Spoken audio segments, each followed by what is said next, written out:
Hey everybody, welcome back to the Video Shaman channel, but today we have a special edition. It's the first of many. We're calling this one Discount Shaman. I'm here with one of my favorite people in the world, probably one of the most fascinating and interesting people, Tim Tippins. How are you today, Tim? Let me try to set the bar a little lower after that. Holy crap. I'm doing all right, man. I'm excited. We've been talking about this for a long time, so I thought it was just time. Felt like it was time, you know? Yeah. It's we've talked about doing a podcast for quite some time, and then the last time, what was that? Was that your birthday that we got together? We did the fake podcast into the nothing. Remember that? Oh yeah, that's right. Yeah, that was when we were all together, right? Yeah. I think that might have been when we came up with Discount Shaman. Discount Shaman, yeah. Yeah. Or it could have even been earlier than that when we had that roundabout blast off experience, all of us together. Yes. That also I can't remember exactly when, but I think it was around that time. I think many ideas came out of that. Yeah. Probably. Yeah.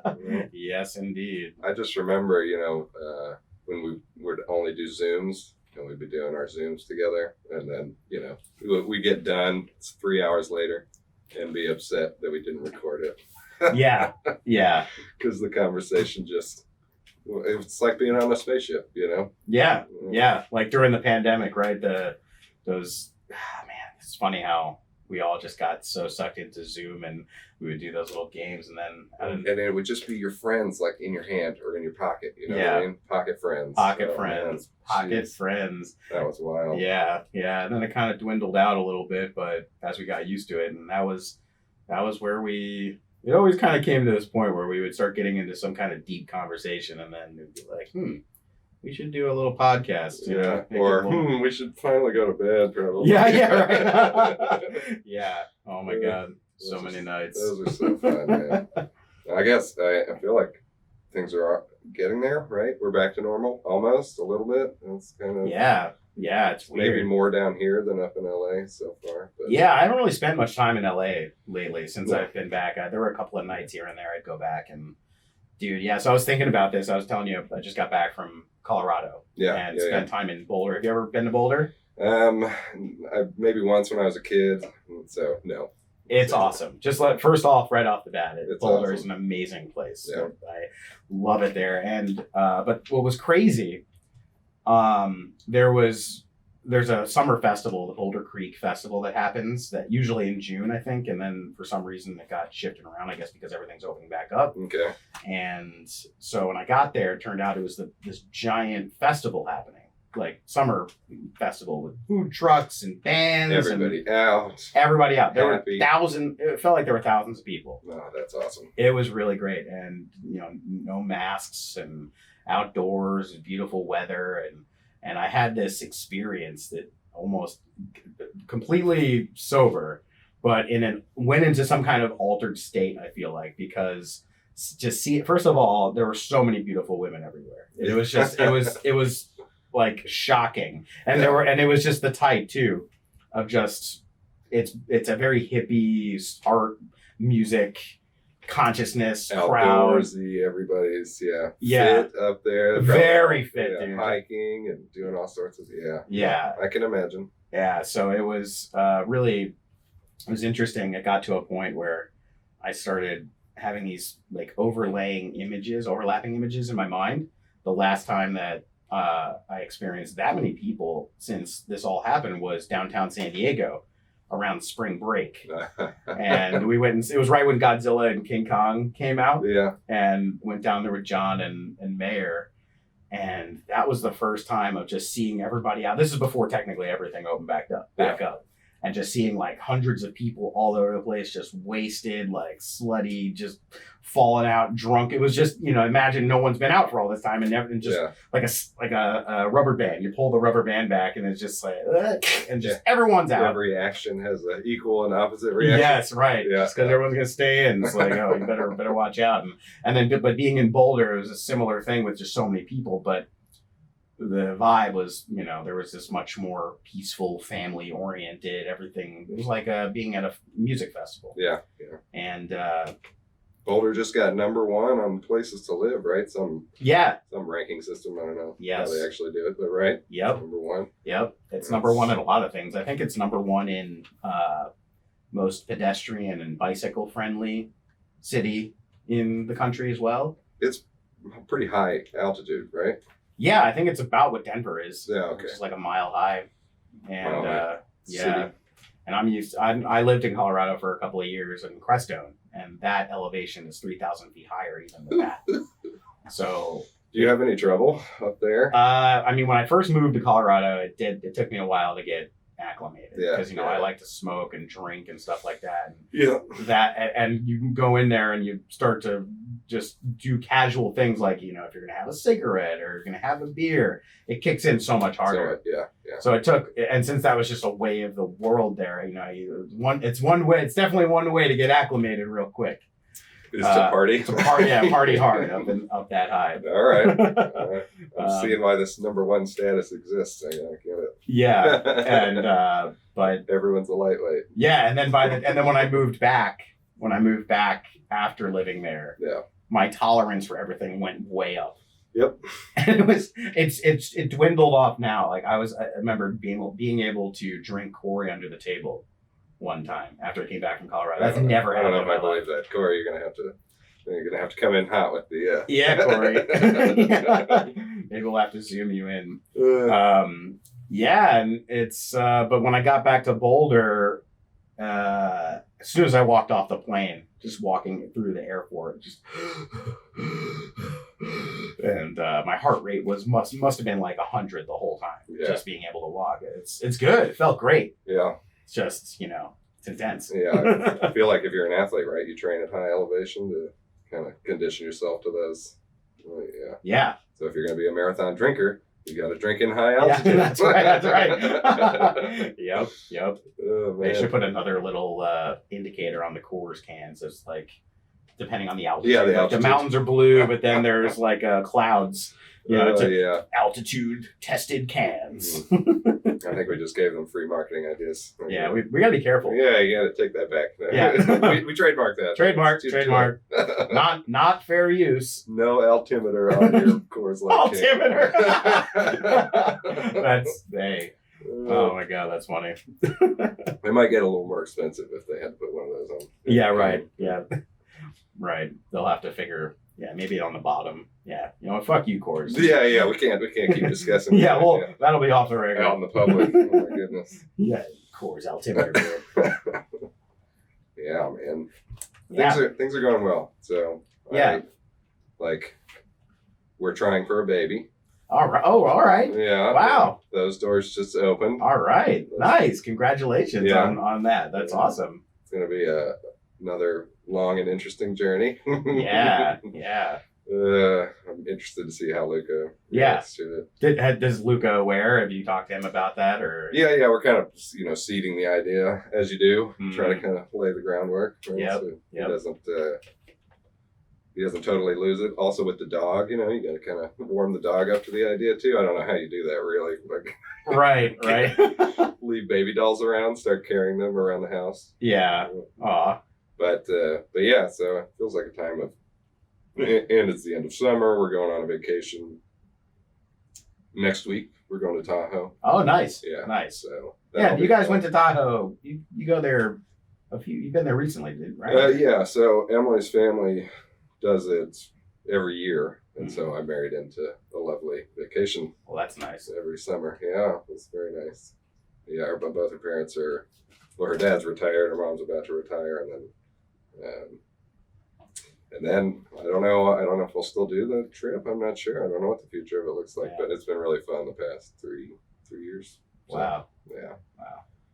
That's exciting. It's beautiful up there, man. I've never been. You've never been to Tahoe? Never been to Tahoe. Oh man. You know that uneasy feeling you get when you can't see under the water? Oh yeah. There you can see. It's clear? It's clear. So like you'll go to these, there are a couple of places that have good cliffs to jump off of, rock faces, and they go down pretty deep, right? And you can just see, it just goes down until you can't see anymore. Have And you're like, oh dear, what's down there? And I imagine it gets pretty deep. Yeah, I think so. We have to fact check, but I think it's several thousand feet deep at Wow. its deepest point. And I mean, it's deep. So do you get a boat when you go out there, or? Oh yeah, they have a boat. Yeah, Right. yeah. So we'll Cool. go out, might do some fishing. Nice. But yeah, it's beautiful, and the water is cold too because it's all the snow melt essentially Right. that comes off the mountains, and it just feels so good, man. That's gotta be nice, especially during the summertime, getting a nice cold lake. Yeah. And the water's fresh, like the water from the tap you can drink. Oh, and I love that. yeah, and it's so good. It's so good. It tastes like better than bottled water. I get why there's that whole thing, keep Tahoe blue. Oh yeah. Well, yeah. Okay. I support that. Yeah. I didn't know anything about it until her family, right? So it was always this place people would be like, oh yeah, I was like, oh, rich people go there, right? Yeah. But no, man, it's awesome. Wow, that's very cool. So that's coming up, and yeah, summertime, baby. And then Luke will be back in school full time.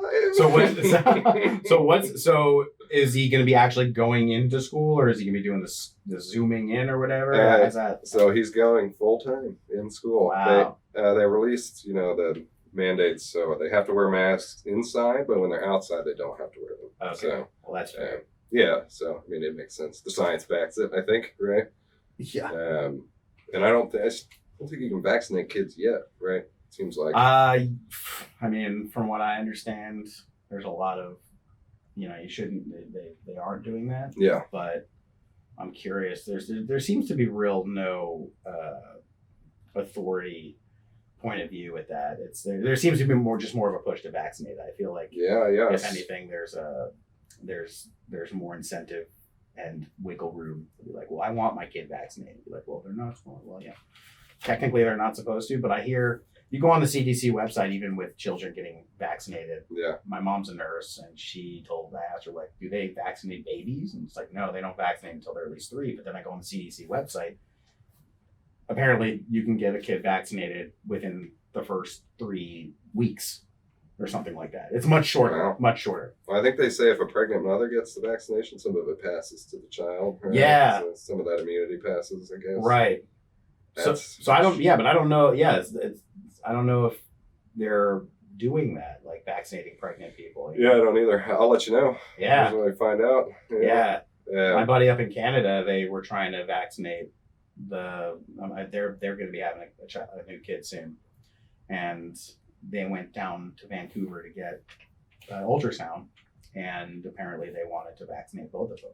Oh wow! So it's like there's just a lot of confusing information. Like there's no straight. Yeah, well, I get the reason for getting the vaccination. I also understand being skeptical and scared about it.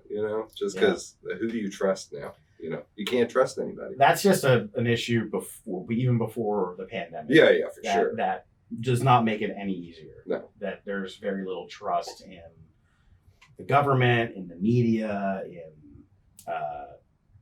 to not even to get into the tribalistic, polarized right versus left. Not even questioning science, not trusting science, but right. it's not trusting the corporations and the companies that are doing this. That's one of the things that we have to remember, that it's not necessarily science that's doing a lot of this stuff. There are scientists that study it and will show evidence and studies about the efficacy of all this stuff, but then there's the technology people. And something that I've thought about a lot is, of course, I would go on a limb and say most of the people are good. We could say, I think, for argument's sake, that most people are good. Yeah, most people are good. They have good intentions. They want to do the right thing. Yeah. There's not. I mean, you don't have to necessarily invoke some sort of evil agenda. I mean, there are definitely weird agendas going on, but you don't have to invoke it, I think, for this.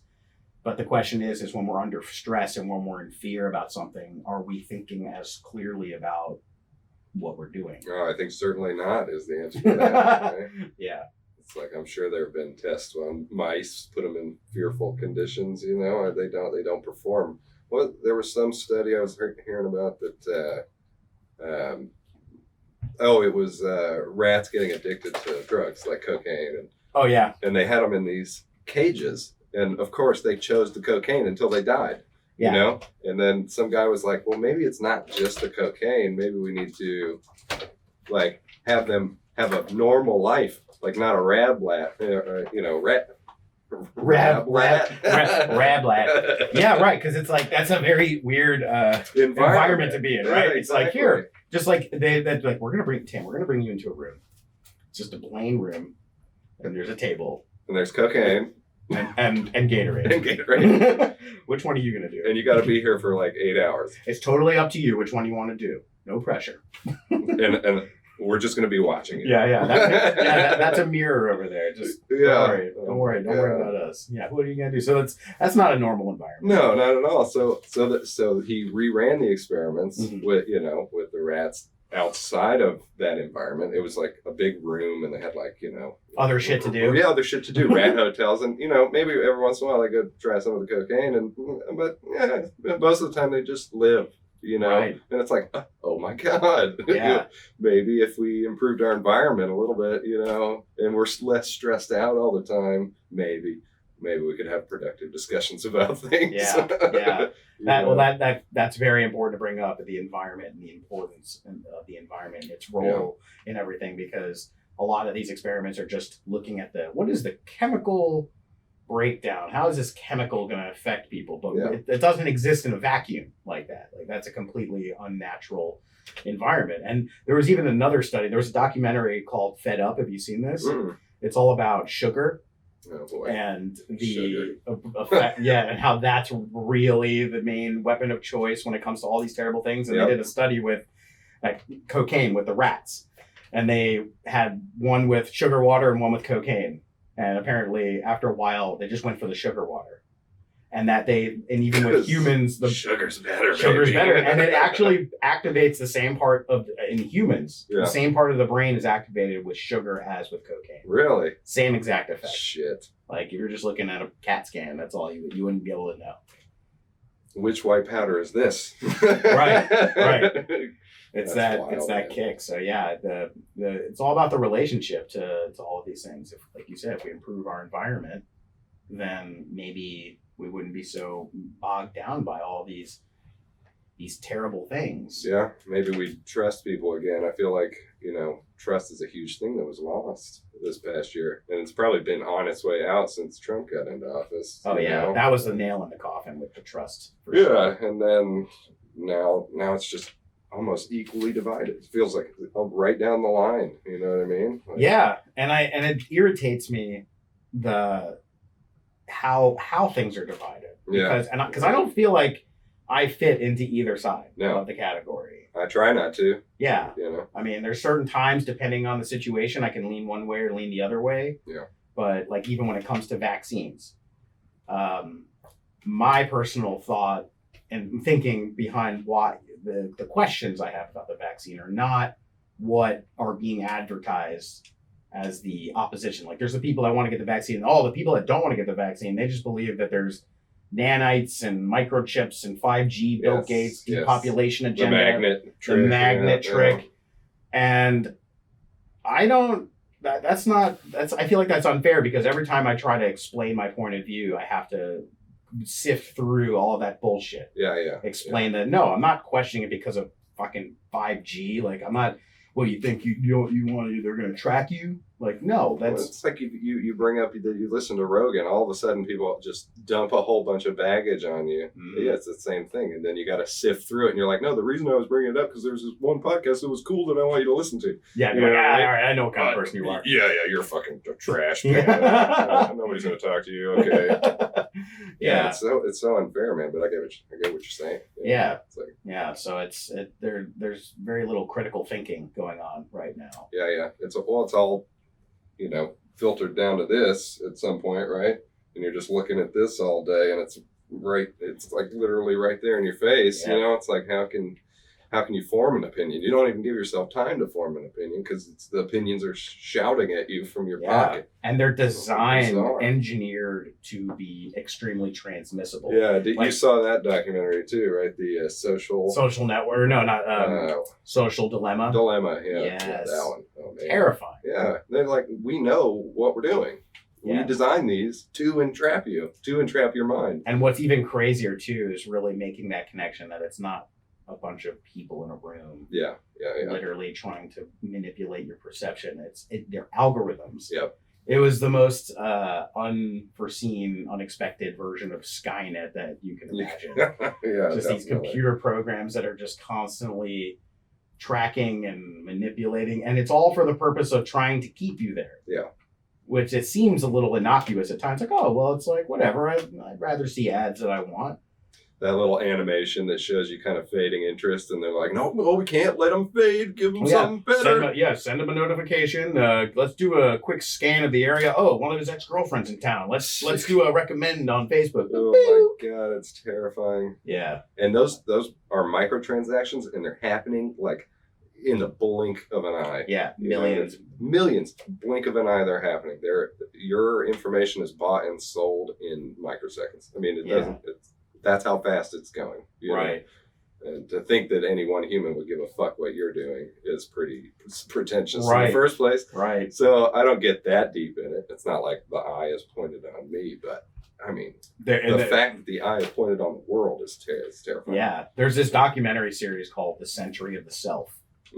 Have you heard about this? I've heard about it. I don't know if I watched it. It's from 2002, a BBC documentary, and I would say it's one of the most important required viewing things that we could see in this culture right now. Okay. And it talks a lot about just public relations or propaganda, psychoanalysis with Freud and his nephew, Edward Bernays. You know Edward Bernays? I know the name. He's the father of like public relations and advertising, like Mad Men. The idea of taking psychology and applying it to advertising. Okay. Where before, in the early 1900s and before that, people just bought things out of necessity. There wasn't like, I want this. It's like, I need bread. I need milk. I need whatever it is. My shoes, like all the basic things. You only buy it when you need it. I still live that way. Yeah. I try. I wish I could live that way. And that's like, I'd be lying and say I was like unsubject to that. Yeah. Me too, to be honest. Yeah. There are things I want. Yeah. Right. Well, that was the reason. And the idea that was really crazy about this documentary is you see the unfolding of you can reason with an individual, but the way individuals think versus the way crowds think are completely different. Yeah. I forgot what was it? What was it? Men in Black, where Will Smith is talking to Tommy Lee Jones right before he signs up with the Men in Black, and he's telling him, like, Will Smith says, well, "Why don't you just tell everybody the truth? People are smart." And he goes, Tommy Lee Jones says, "Well, the person is smart, but people are dumb, irrational, violent, unpredictable." Yeah. And that's how Edward Bernays and this whole advertising industry was able to completely change our culture by using psychology and appealing to our unconscious desires with an idea that people are violent, unpredictable creatures. And if we don't do this, if we don't manipulate the crowd's perception and like corral them like sheep, the world will destroy itself. Has there been a shift to that? Has there been a counterpoint kind of? Yeah, well, so in the documentary, there was once FDR came in to the presidency. Yeah. Even though he still had followed this whole idea of psychoanalysis and everything in crowds and being manipulated, but he had a different perception. Instead of saying people were stupid, like Bernays did, he said, no, people are smart. If we give them the information, they can make conscious decisions. Choice, yeah. So that's where you get all this New Deal beginnings of social programs and safety nets and things like that. But it was a very short-lived thing because that Bernays was all about working with these big corporations like GM. They had the money. And it was like, no, we need to sell them products. We need to really tap into the fear. It was this whole idea versus we could trust, people are trustworthy and smart versus people are stupid and need to be controlled. And maybe the truth is there's a middle ground somewhere, right? Absolutely. Maybe people are pretty stupid and out of control, sometimes. Yes. And maybe sometimes they are also smart and educated and can make rational decisions about things. Yeah. And even though those are 2 points of view, they're still the same idea that there's this, there's like an elite group that has the knowledge and it's their obligation, responsibility to control the masses. Yes. Whether it's one way or the other, it's still like That's the plan. Yeah. Yeah. Well, because they want to get rich, they don't want us to get rich. Right. They so- want to get rich and also maintain their status. Yes. There's that class system thing. And what this whole documentary builds up to is individualism, because in the beginning, like before the wants and selling products, there was just one kind of shoe for everybody. Yeah. And then they started thinking, well, we want to encourage self-expression, because the way to really be happy is to to, express yourself Yeah. with shoes. Yeah. buy these shoes because they will represent you and they'll make you happy. And then you get that's when you get brand's virtue signaling, That's right. And it's like Tevas, okay, you got a baller shoe, but what do you stand for? Yeah, right. Tevas are my identity. Yeah, exactly. It's like, Exactly. and what was crazy is they get to a certain point where they almost like let Pandora out of the box, where they created so many individuals, but then they were like, well, how do we mass produce for all of these different interests? Yes. Because it was easy. If there's one kind of person and everybody's like that, we can just have a big warehouse and Make it all. a shit ton of shoes. But if everybody wants different shoes, and how can we appeal to all of these individuals? And they allude to this, it would be a lot easier. Just imagine if there was a technology that was able to track and monitor every single individual and market to everyone individually in their own way. And it's watching that, you're thinking, holy shit, that's now. Like cell phone. It's like, it's not just the one source of the TV telling you like, hey, buy this. It's like what you get on your phone is completely different than what I get on my phone. Yep. And everyone's making money. And we're living this little bubble. And now the new hustle is to try to find a way to break into that bubble, or to scam that bubble, to like try to grift off of the people that are in that bubble. Dude, it's so sleazy and manipulative. I mean, I get at a high level. It's very intelligent, rational way to approach the problem of making money, right? Yeah. But it's just like, why is that the problem, right? Well, why are you just trying to make more money? Like, and that's where people get into the whole money is the root of all evil thing, and start talking about how it's corrupted society in so many ways. But also, I think there is something to individualism, right? Absolutely. And there's something special that you feel personally, whether it's a brand or whether it's like you just see a cool shirt and you're like, that I would wear that, Yeah. There's something there that's bigger than, client to consumer, right? There's something. I said that wrong, but you know what I mean. Yeah, there is, and because there is some truth to that. That it's not just like we're being hoodwinked to buy shit that we don't need. Like certain, like I'm wearing this Gaia shirt right now. Right. I'm proud to wear that because it's representing Something. a cause higher than myself. Yeah, exactly. And so individualism is great. I just think we've historically been put into this false choice that we have to choose between individualism and community. Yeah. And that's true. And then like politics, everything comes down to like that, really. Like I care about the individual's rights versus I care about the group's rights. Yep. And you're either on one side or the other, but you can't have both, right? But I think that's the false choice, because we need to have a balance. There needs to be individualism, but there also needs to be a recognition that we are all in this together. Otherwise, we get all of this inequality. Yeah. Well, that's why COVID was so devastating, right? Because who did it kill? It killed the individuals in the communities, right? Like the bread shop that you used to love to go to. Now you got to go to Walmart instead to get bread, right? Because that bread shop closed, right? And that's when you open the door of the conspiracy theories with who's winning at the end of this lockdown, really. Right. And that's not even giant corporations. Yeah, that's not winning. even a controversial conspiracy. No, not really. Look at the data. Jeff Bezos, how much money did he make during that? He's going to fucking space and shit. Yep. What an asshole. Yep. Like, yeah, of course. I'm glad you're going to space. Like, I want to go to space too, but like at the expense of what? Yeah.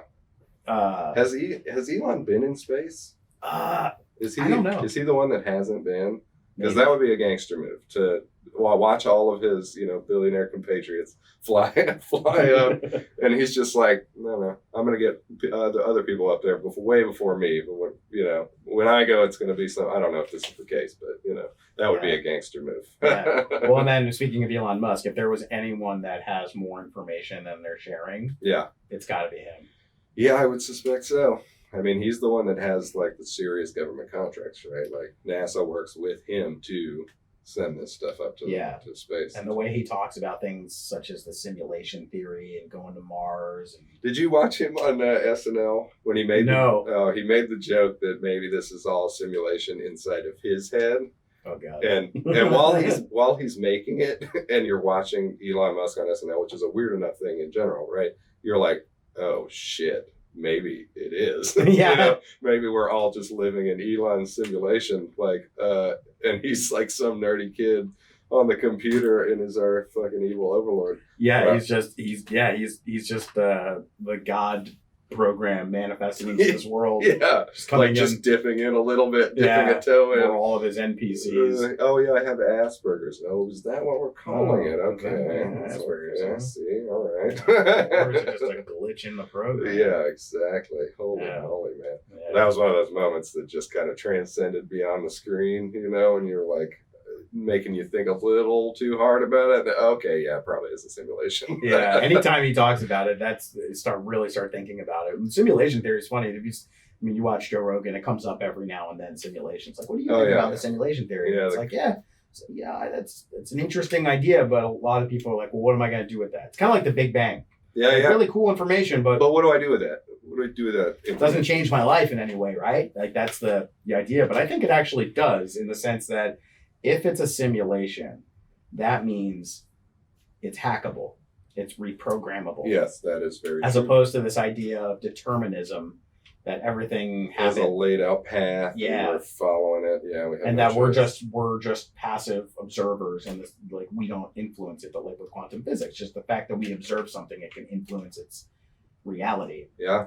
So I think if anything, it has the most application to it. When you were a kid, I just this quick aside. When you were a kid, did you ever have like Kamehameha or you were watching Star Wars and you wanted to play with the Force and you just would sit somewhere and you just really try to like move something or like expand it, be like, maybe I can get outside these walls just with my mind, you know, kind of shit. Yeah, I used to do that when I was a kid, man. It's like it's just, it's a seed of an idea, right, that grows and grows inside you. And you see it growing in society, too. It's like what we're talking about. Yep. It's like, oh, shit, man. Yeah. Maybe I think we do it. It's like we do it all the time. We're just not recognizing it for what it is.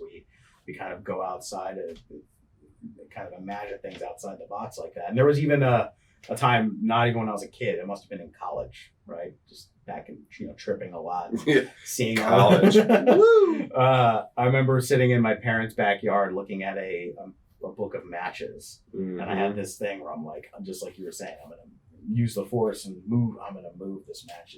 Sat there for a while, legitimately, really trying to do this, and then started having this thought process, being like, the matches started talking to me. Like if the matches have a voice and I'm trying to move it, and the match is like, I'm not going to move just because you want me to move.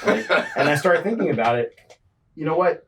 Maybe it's not about me moving it. It's about a relationship between the two. And if we have this idea that we're the only thing with consciousness and everything else is inanimate, there's no consciousness. Trying to move something is going to be impossible. Right. Yeah. That's true. That's a good point. So, and you can, extend that, or at least when I was a kid, right, I started realizing that when you put that sort of intention, like I want to move you, I want to do this, but you put it into your friends or, your relationships with people, then it actually moved stuff, right? Yes. Then stuff moved on around you, plans got laid, formed, and that's when kind of your life begins to take a shape, right? Yes. Is when you realize that it's not you just trying to manipulate inanimate objects, it's you trying to have a relationship with the people in your life. Yes. And that's when it all blows up and you're like, who's in control of this? Yeah. And then there's, the documentary, The Secret. Have you seen that? Is it based off of it's like the law of attraction. Book? Yeah. I never read it. I never got into it, but I know several people who. It was back in the same time period in college, watching that and getting this idea that they talk about the secret is the law of attraction. It's simply put, they're oversimplifying it almost like the world is a giant vending machine and whatever you think will come to you. Mm-hmm. And that is almost similar to what we were just talking about, that you get to move the world. But I remember joking around thinking, of course, Hollywood producing a documentary, The Secret, and they talk about the law of attraction. But of course, it's not market. They're thinking, okay, well, what's a sequel to The Secret going to be? there's got to be more to the secret, because it's not just like you It get. can't just be one thing. No. And so, like, the idea of the universe being a big vending machine and just everything coming to you, a lot of people could dismiss that reasonably because it's not, maybe it's incomplete. So if started thinking there were 3 other laws that would be involved with manifesting reality. What kind of writers group came up with that? Oh, yeah. They better been doing a bunch of shrooms. They were. So you got the law of attraction, and think about it like a compass. Yeah. Got the law of attraction, which is just the idea that what you think will manifest you. It's kind of simple like that. But then there's another law. There's the law Vision boards. Vision boards. Stuff, things, you put it into the field and it will just automatically come to it. Come to you. Yeah. But then there's also the law of intention, Mm-hmm. where you really have to be clear about what it is that you want. It's kind of like another step above the law of attraction. That's a tough one, because who really knows what they want? Right. At the end of the day. Right. That's tough. Right. And setting a clear intention, not just with your consciousness, but with your subconscious. Mm. Just being clear is one thing. And then but the other 2 I think are the most important. There's one that I call the law of allowance, which I kind of extrapolated from when I was back in high school. I took a trip to Cape Cod. I went to Salem, Massachusetts, and that's where I first got interested in like the occult, and went and bought a book. Good place to do it. Right. There was a crazy little magical witch shop that I bought this book called the what was it? A Book of Shadows. Like, make your own Book of Shadows, and it teaches you all about these Wiccan ways of manifesting reality and invocations and blah blah blah blah. One of the things I was in there was called the law of silence, which in this idea, it's like, let's say you want something and you set your intention and you put it out into the field. The law of silence is the part where you have to say, okay, the ball is not in my court anymore. I can't say anything about it. By saying something about it, I'm sort of corrupting the original intention, because you're not just creating it yourself. You're not just doing it. The universe is also doing this.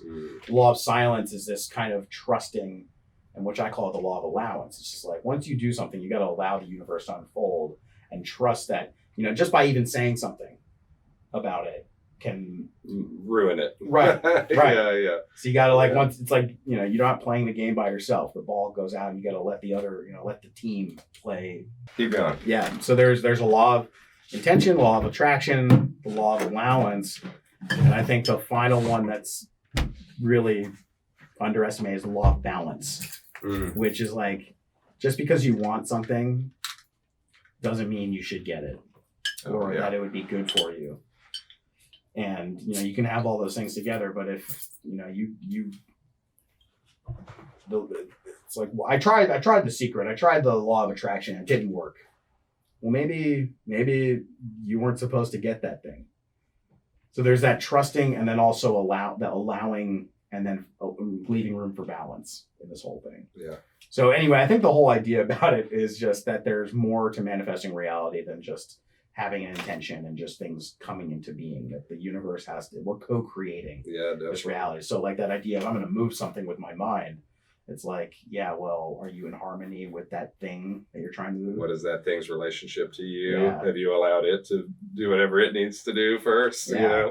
Well, which is with a matchbook, maybe it needs to be picked up and lit, right? That's its function. That's its intention. That's what it is designed to do, right? There's a purpose to the illusion. Yeah, which is simulation theory. I mean, there does seem to be a purpose. I don't know what the fuck it is, but I try not to live in such a way that things are sacred to the point where you can't talk about them. Right. Because I do understand what you're saying. Like, plenty of the, back in the day, we would always have ideas for scripts, or we'd talk about movies that we wanted to make or things like that. And it was almost like as soon as you talked about the idea, that's too late. It's gone now. Right. You didn't just do it. You talked about it. You fuck. And now it's gone. Yeah. So I get that, but I also think, like, acceptance of something involves, maybe it's not acknowledging it out loud, but acknowledging what's going on inside, right? Having that conversation with yourself about yourself. You're like, okay, so this is happening. What did I do to get here? Okay, Okay, instead of like going internal and beating yourself up, right? You actually take a constructive approach to it, and you start to think, okay, so what was it? Why it made me respond that way? Was my environment? Was my fear? Was playing with me? In that moment when I made this choice, and then all of these branching choices came out of it, right? And like having a baby, for instance, it's another thing. I'm trying to get mentally prepared, so I'm probably talking through some of the fears for that. It's the same thing. It's totally, you just got to let it go. You got to let it happen. And kids are the one thing I feel like were my cheat sheet to getting to that kind of form of thought, right? Where it was just like, okay, do this crazy thing, because it is one of the craziest things. And we barely do anything, but it's one of the craziest things that humans do. Women create life in their bodies, and then there's life, after that, or a continuation of life. But it just radically shifts everything in your life. Right. It's just a radical shift. Wow. Yeah. And having to go through that when I was younger and not prepared and not knowing, I thought I had a plan or a path, but I didn't. And the path found me. The path found me and took me along. And I was like, oh, shit, okay. And then I had all that time to go back and reflect, like, what did I do to get here? Who was I before? Who am I now? What pieces of myself am I going to take on to the next day? And what parts of me am I okay leaving behind? Because there were definitely some shitty parts that I wanted to leave behind, right? And I'm sure it's the same with everybody. Sure. Yeah. But yeah, I don't know. I feel like I'm afraid to read things like The Secret, because I don't want there to be an answer necessarily. Yeah, and a lot of that stuff can get you to overthink things. Yeah, for sure. And it, like you said about the whole idea of like sacredness, and there's there's the balance, there's the structure and let's say the science of how something can work. Yeah. But then there's the other side of it, which is just the energy flow, and that it just happens. And again, are these two mutually exclusive? I would say probably not, but we tend to kind of lean towards one way or the other. And we got to just remember that, especially now, we gotta have, it's good to have some sort of understanding of how the thing works, but let's also remember that we have absolute sovereignty and creative power with the use of our imagination and our intention. We can override all that stuff. It's like even in astrology. Astrology will tell you, like, okay, the moon is in a position this month, which means that you're going to feel this way, yeah. And you're going to do X, Y, or Z, and this is kind of like your destiny. Yeah. But the thing is, if you're on autopilot, like if you leave the car on autopilot, it'll take you there. But there's tons of other ways to get to your destination besides that one way. Yeah. So it's, a lot of people could be really so dogmatic with things like even astrology or anything, that this is how I have to live my life a certain way because this is how the fields line up, and forgetting completely that once you go through that awareness process, like you were saying, like, how did I get here? What do I want to do? What do I want to leave behind, take with me, and all that stuff. Those moments of awareness, anytime we have it, it's an opportunity to completely override the program. Yeah. So all of that stuff is literally BS. It's belief systems. And it's like we could use it and it'll control our lives if we're not if we're not paying attention, or we can literally just rewrite the whole fucking thing. Yeah. Yeah. I found, I think this, in my life, I find myself rewriting things, fairly frequently, but also the things that I know that I've got going are solid, like rock solid. They're not going to go anywhere, right? Yeah. There are things that I want to work on, addictive tendencies and things like that. But like for the most part, I try to approach most situations as a blank slate, right? Or as blank as I'm going to get, right? Mm-hmm. And I've found recently, maybe it's also just an old age, but my memory is going. It's mine too. And I see kind of like, this progression from, trying to learn everything when you're a baby, right? To being forced to learn everything when you're a teenager, and then to kind of get to this stage in your life where now it's just job. It's just routine. Yep. It's just dial that fucking thing in so that you can survive until some time when you don't have to work anymore. You know what I mean? Yeah. So there's this whole like weird liminal space now at this point in my life where it's just like, fuck it, whatever, sure. You want to fucking do something cool? Yeah, let's go do it. Want to hang out with these new people? Sure, why not? Let's see what they're doing, and then bringing no preconceptions to it. But sometimes in doing that, and, maybe it might be smoking pot also, on occasion, it helps to just wipe that all out. Yeah, reset. But and then I see, people that get Alzheimer's or they start to lose, their conception of the people around them. They get so fresh and so new. It's almost like they're going backwards through the aging process rather than they're becoming babies again, right? Yeah. And that scares me. So I'm looking at it now, right, from our position, our privileged position of being in our 30s, right? And seeing that maybe that's the inevitable conclusion of a life well lived. Maybe, yeah. Is that you are just so focused and you're so there in the present, right? Fuck the rest, don't worry about it. Life's going to take me. It's going to be, fun. Yeah. But then at the end, you're kind of like, where did all my friends go? Yeah. Yeah. Like, I'm here with all my friends, but I don't recognize any of them. I don't recognize any of them. Yeah. I've still got the friends in my head, though. Yeah. It's like, yeah, Jimmy John's here.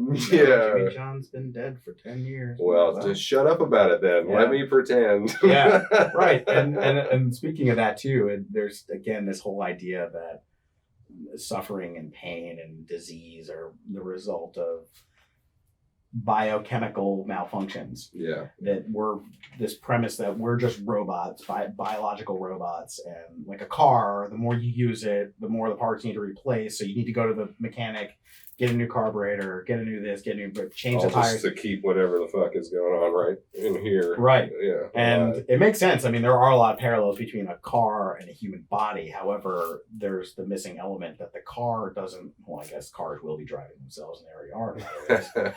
So that's gonna let's not get into that. That'll shift. Yeah, that'll change the. We'll have to change and maybe modify the metaphor there. But yeah, sure. But there's the driver within the car, and that in this term is the consciousness or the awareness. Yeah. That I believe transcends all of that. That's where just because the car breaks down doesn't mean that you can't get out and go walk and find a new car. So where do you fall on that? What is consciousness? Is it something that, are we just a mass of cells and atoms and just huddled together to create this thing that's attached to all the stuff that created it? Or did something come in and resonate at just the right frequency to be hosted in this kind of a physical body? I think again, this will be my answer for most things. So I think it's both. Maybe it's both. Maybe a little bit of both.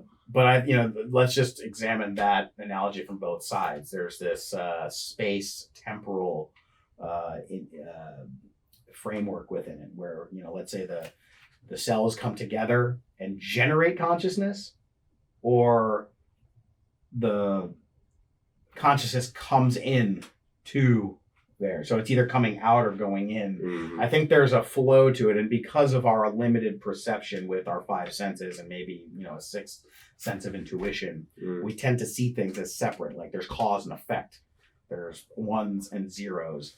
I think consciousness is more like the symbol for phi, the golden ratio, which is actually a 1 and a 0 on top of each other. Yeah, so I think consciousness is a field that manifests as it's just kind of like a plane, just a field, just an energy field, like a wave.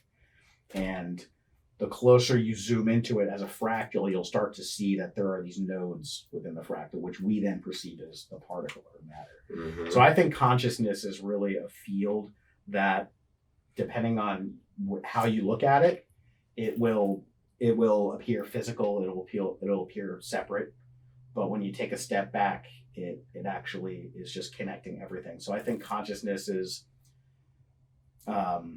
just a oneness. And we have to put it into context as well, that I think where the world, the way that we see it right now, is like training wheels on this whole thing.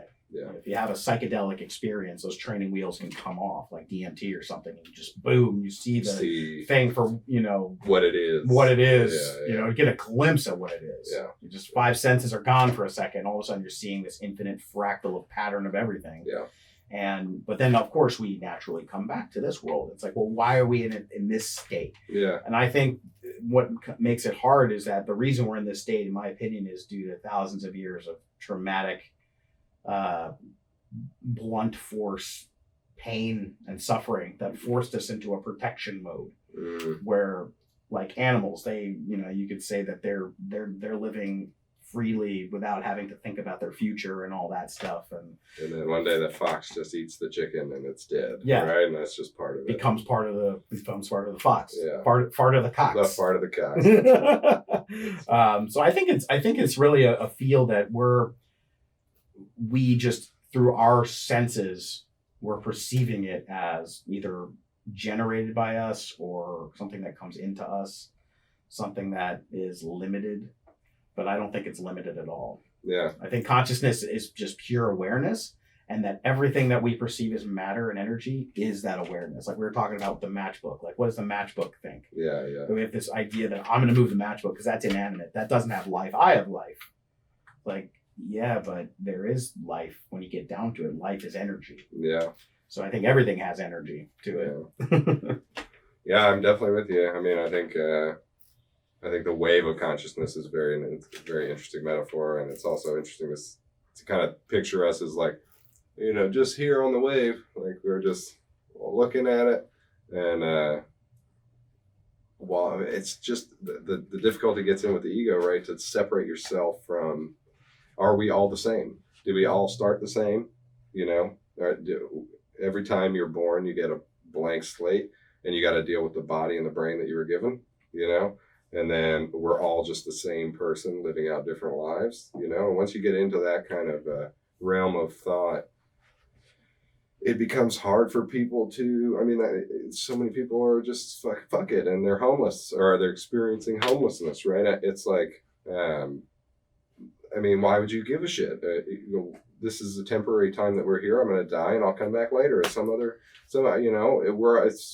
it's just constant us's. Where it's just all of us, we're all doing it together, and then to lose your self-identity as a part of that is, it's a very scary thing. I think at a certain point in my life, I would have lost the self-identity if I didn't have these things, this incredibly grounding thing, this little baby that needed me not to do that, Yeah. And sometimes I think about that, but I definitely still experiment with what would it be like if you just, Burning Man, or, Bonnaroo, or any of these, where you can just fucking let go, of yourself and just become one with all the other people that are experiencing it with you. Yeah.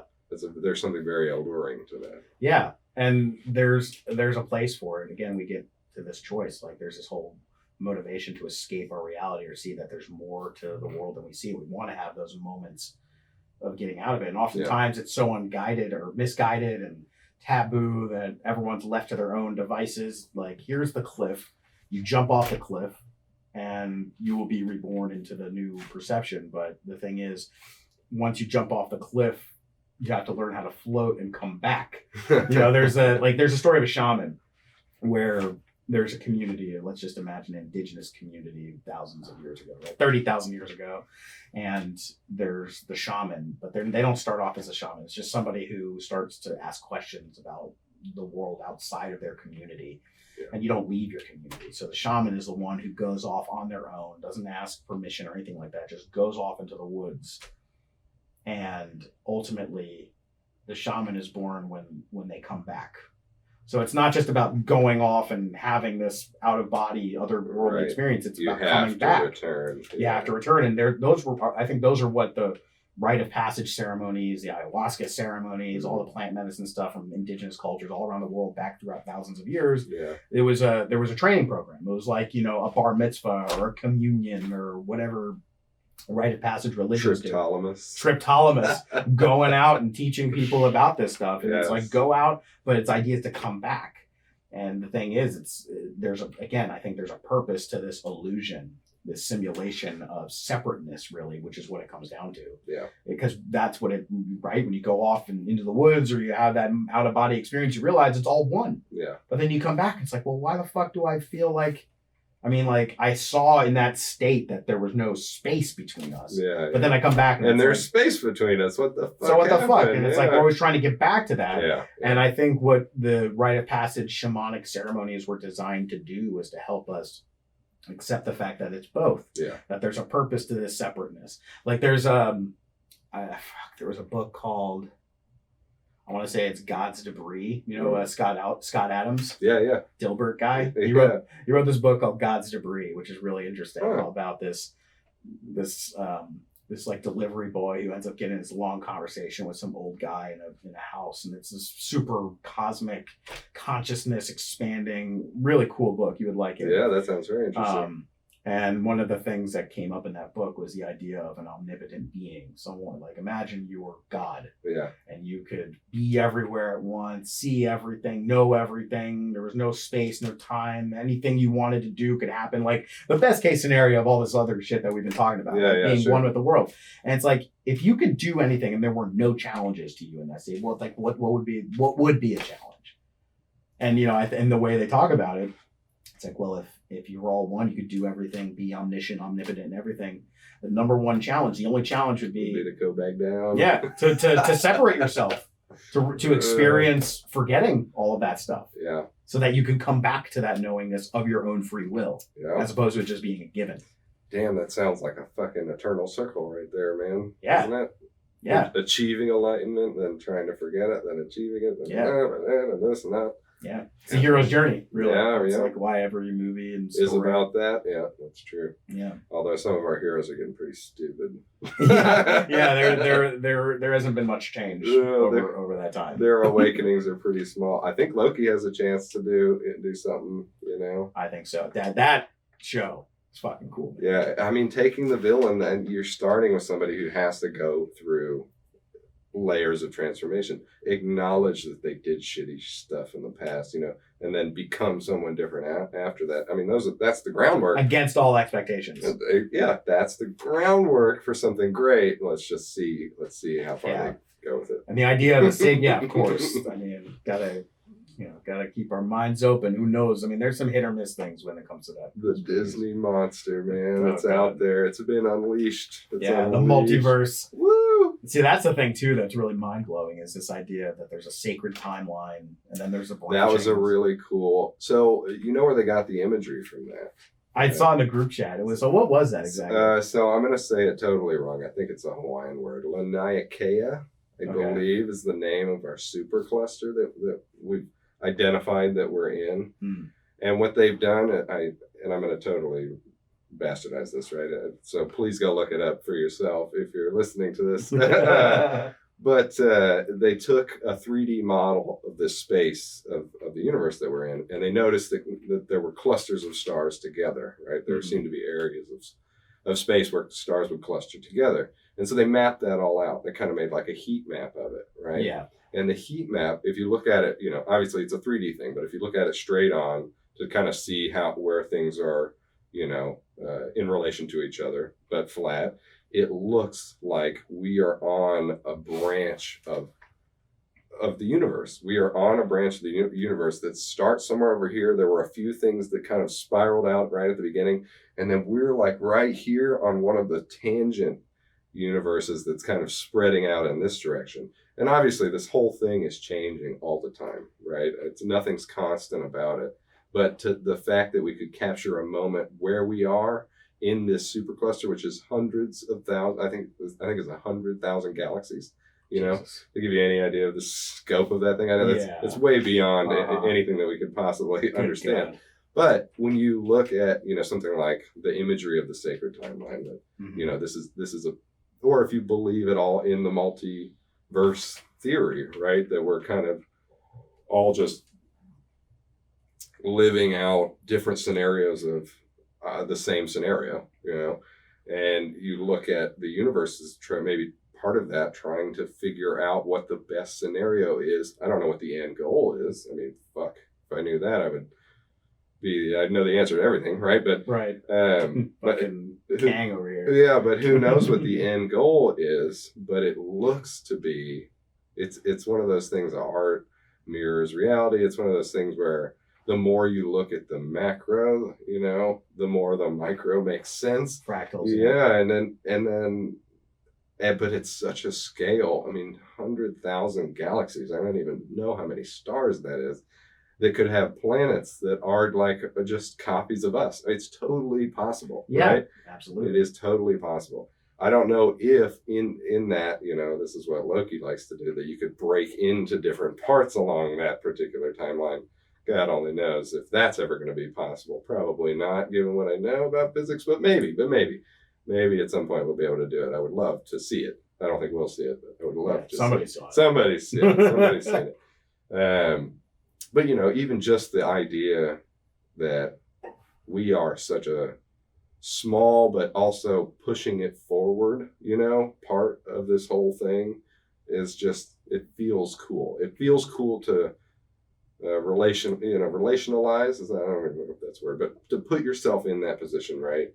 And see it as a larger context and see, Laniakea, this super cluster of stars, and where we are in it, and how it just looks like we're at the tip of one of the tendrils. It's amazing. And so fractals, right? I mean, everything that we look up and see in the stars and on the big scale, the macro, like you said, the more we understand the micro. Yeah. All these ancient mystic people, they would always say, well, the answers lie within. Yeah. And so if you think about it, the human body is just an illusion as a single entity. It's not a single entity. Yeah. That's an illusion. We are the universe. We have literally trillions of cells, 50 trillion cells, yeah.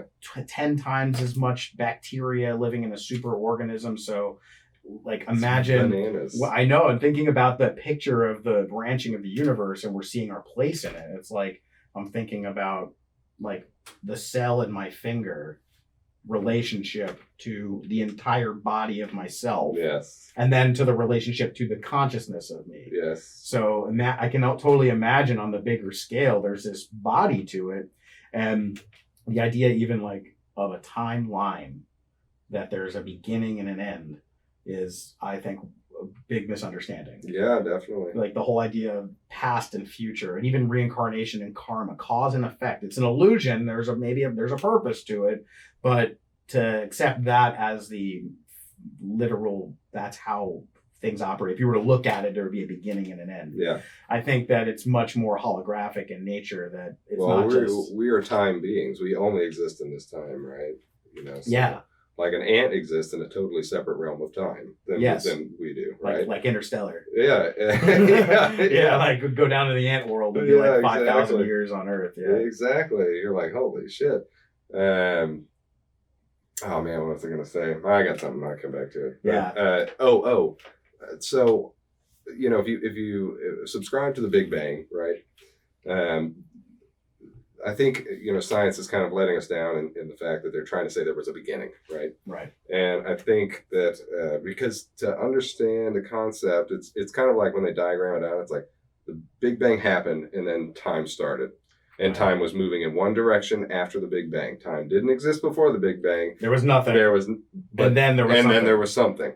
And I think that's kind of like disingenuous. I understand, Absolutely. I understand there are scientific reasons for believing that.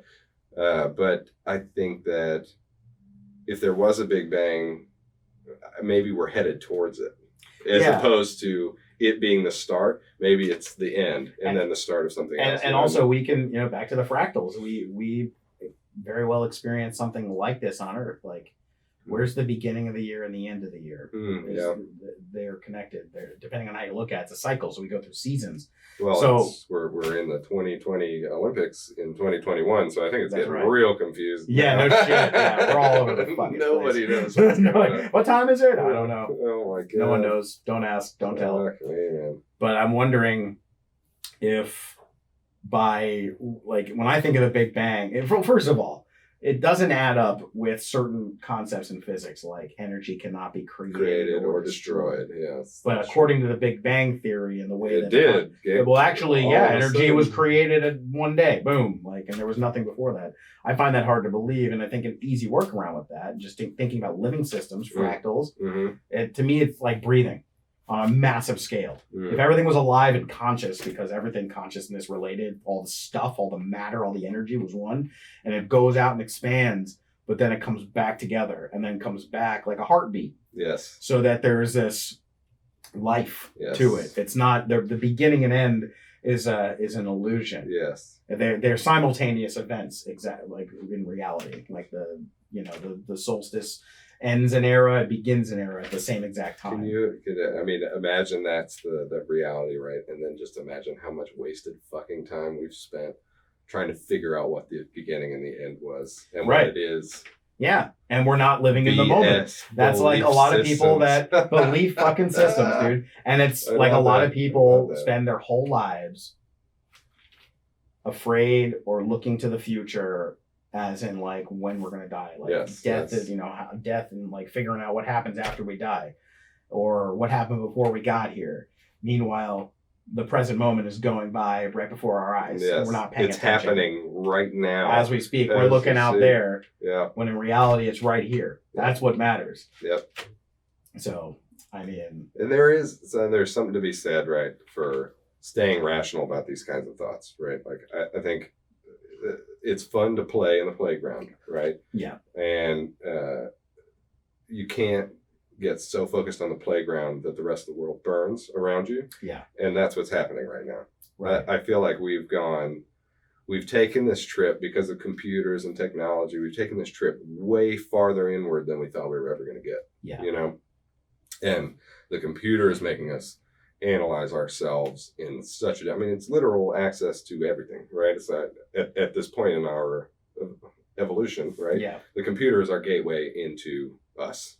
Yeah. It's the ultimate mirror. Yeah, we've externalized, our interior mirror, right? Right. And I think that it's real easy now to get trapped in that, and lost in the mirror, and to forget that like shit is really going on, in the planet, and if we don't try to mitigate some of it, like it's gonna be bad. Yeah. Yeah. Well, it's like a mirror again. We forgot, we lost touch with who we are, and we believe we are our reflection. Yeah. We're looking at this thing, and it's really a reflection. Isn't there some theories that the kind of consciousness came out of the reflection, came out of being able to, when you're going to drink water, which is something we have to do, right? As land mammals, we have to drink water, and we're sitting there over the puddle of water, and then what is that? Oh, it's very crystal clear reflection of what is that? Is that me?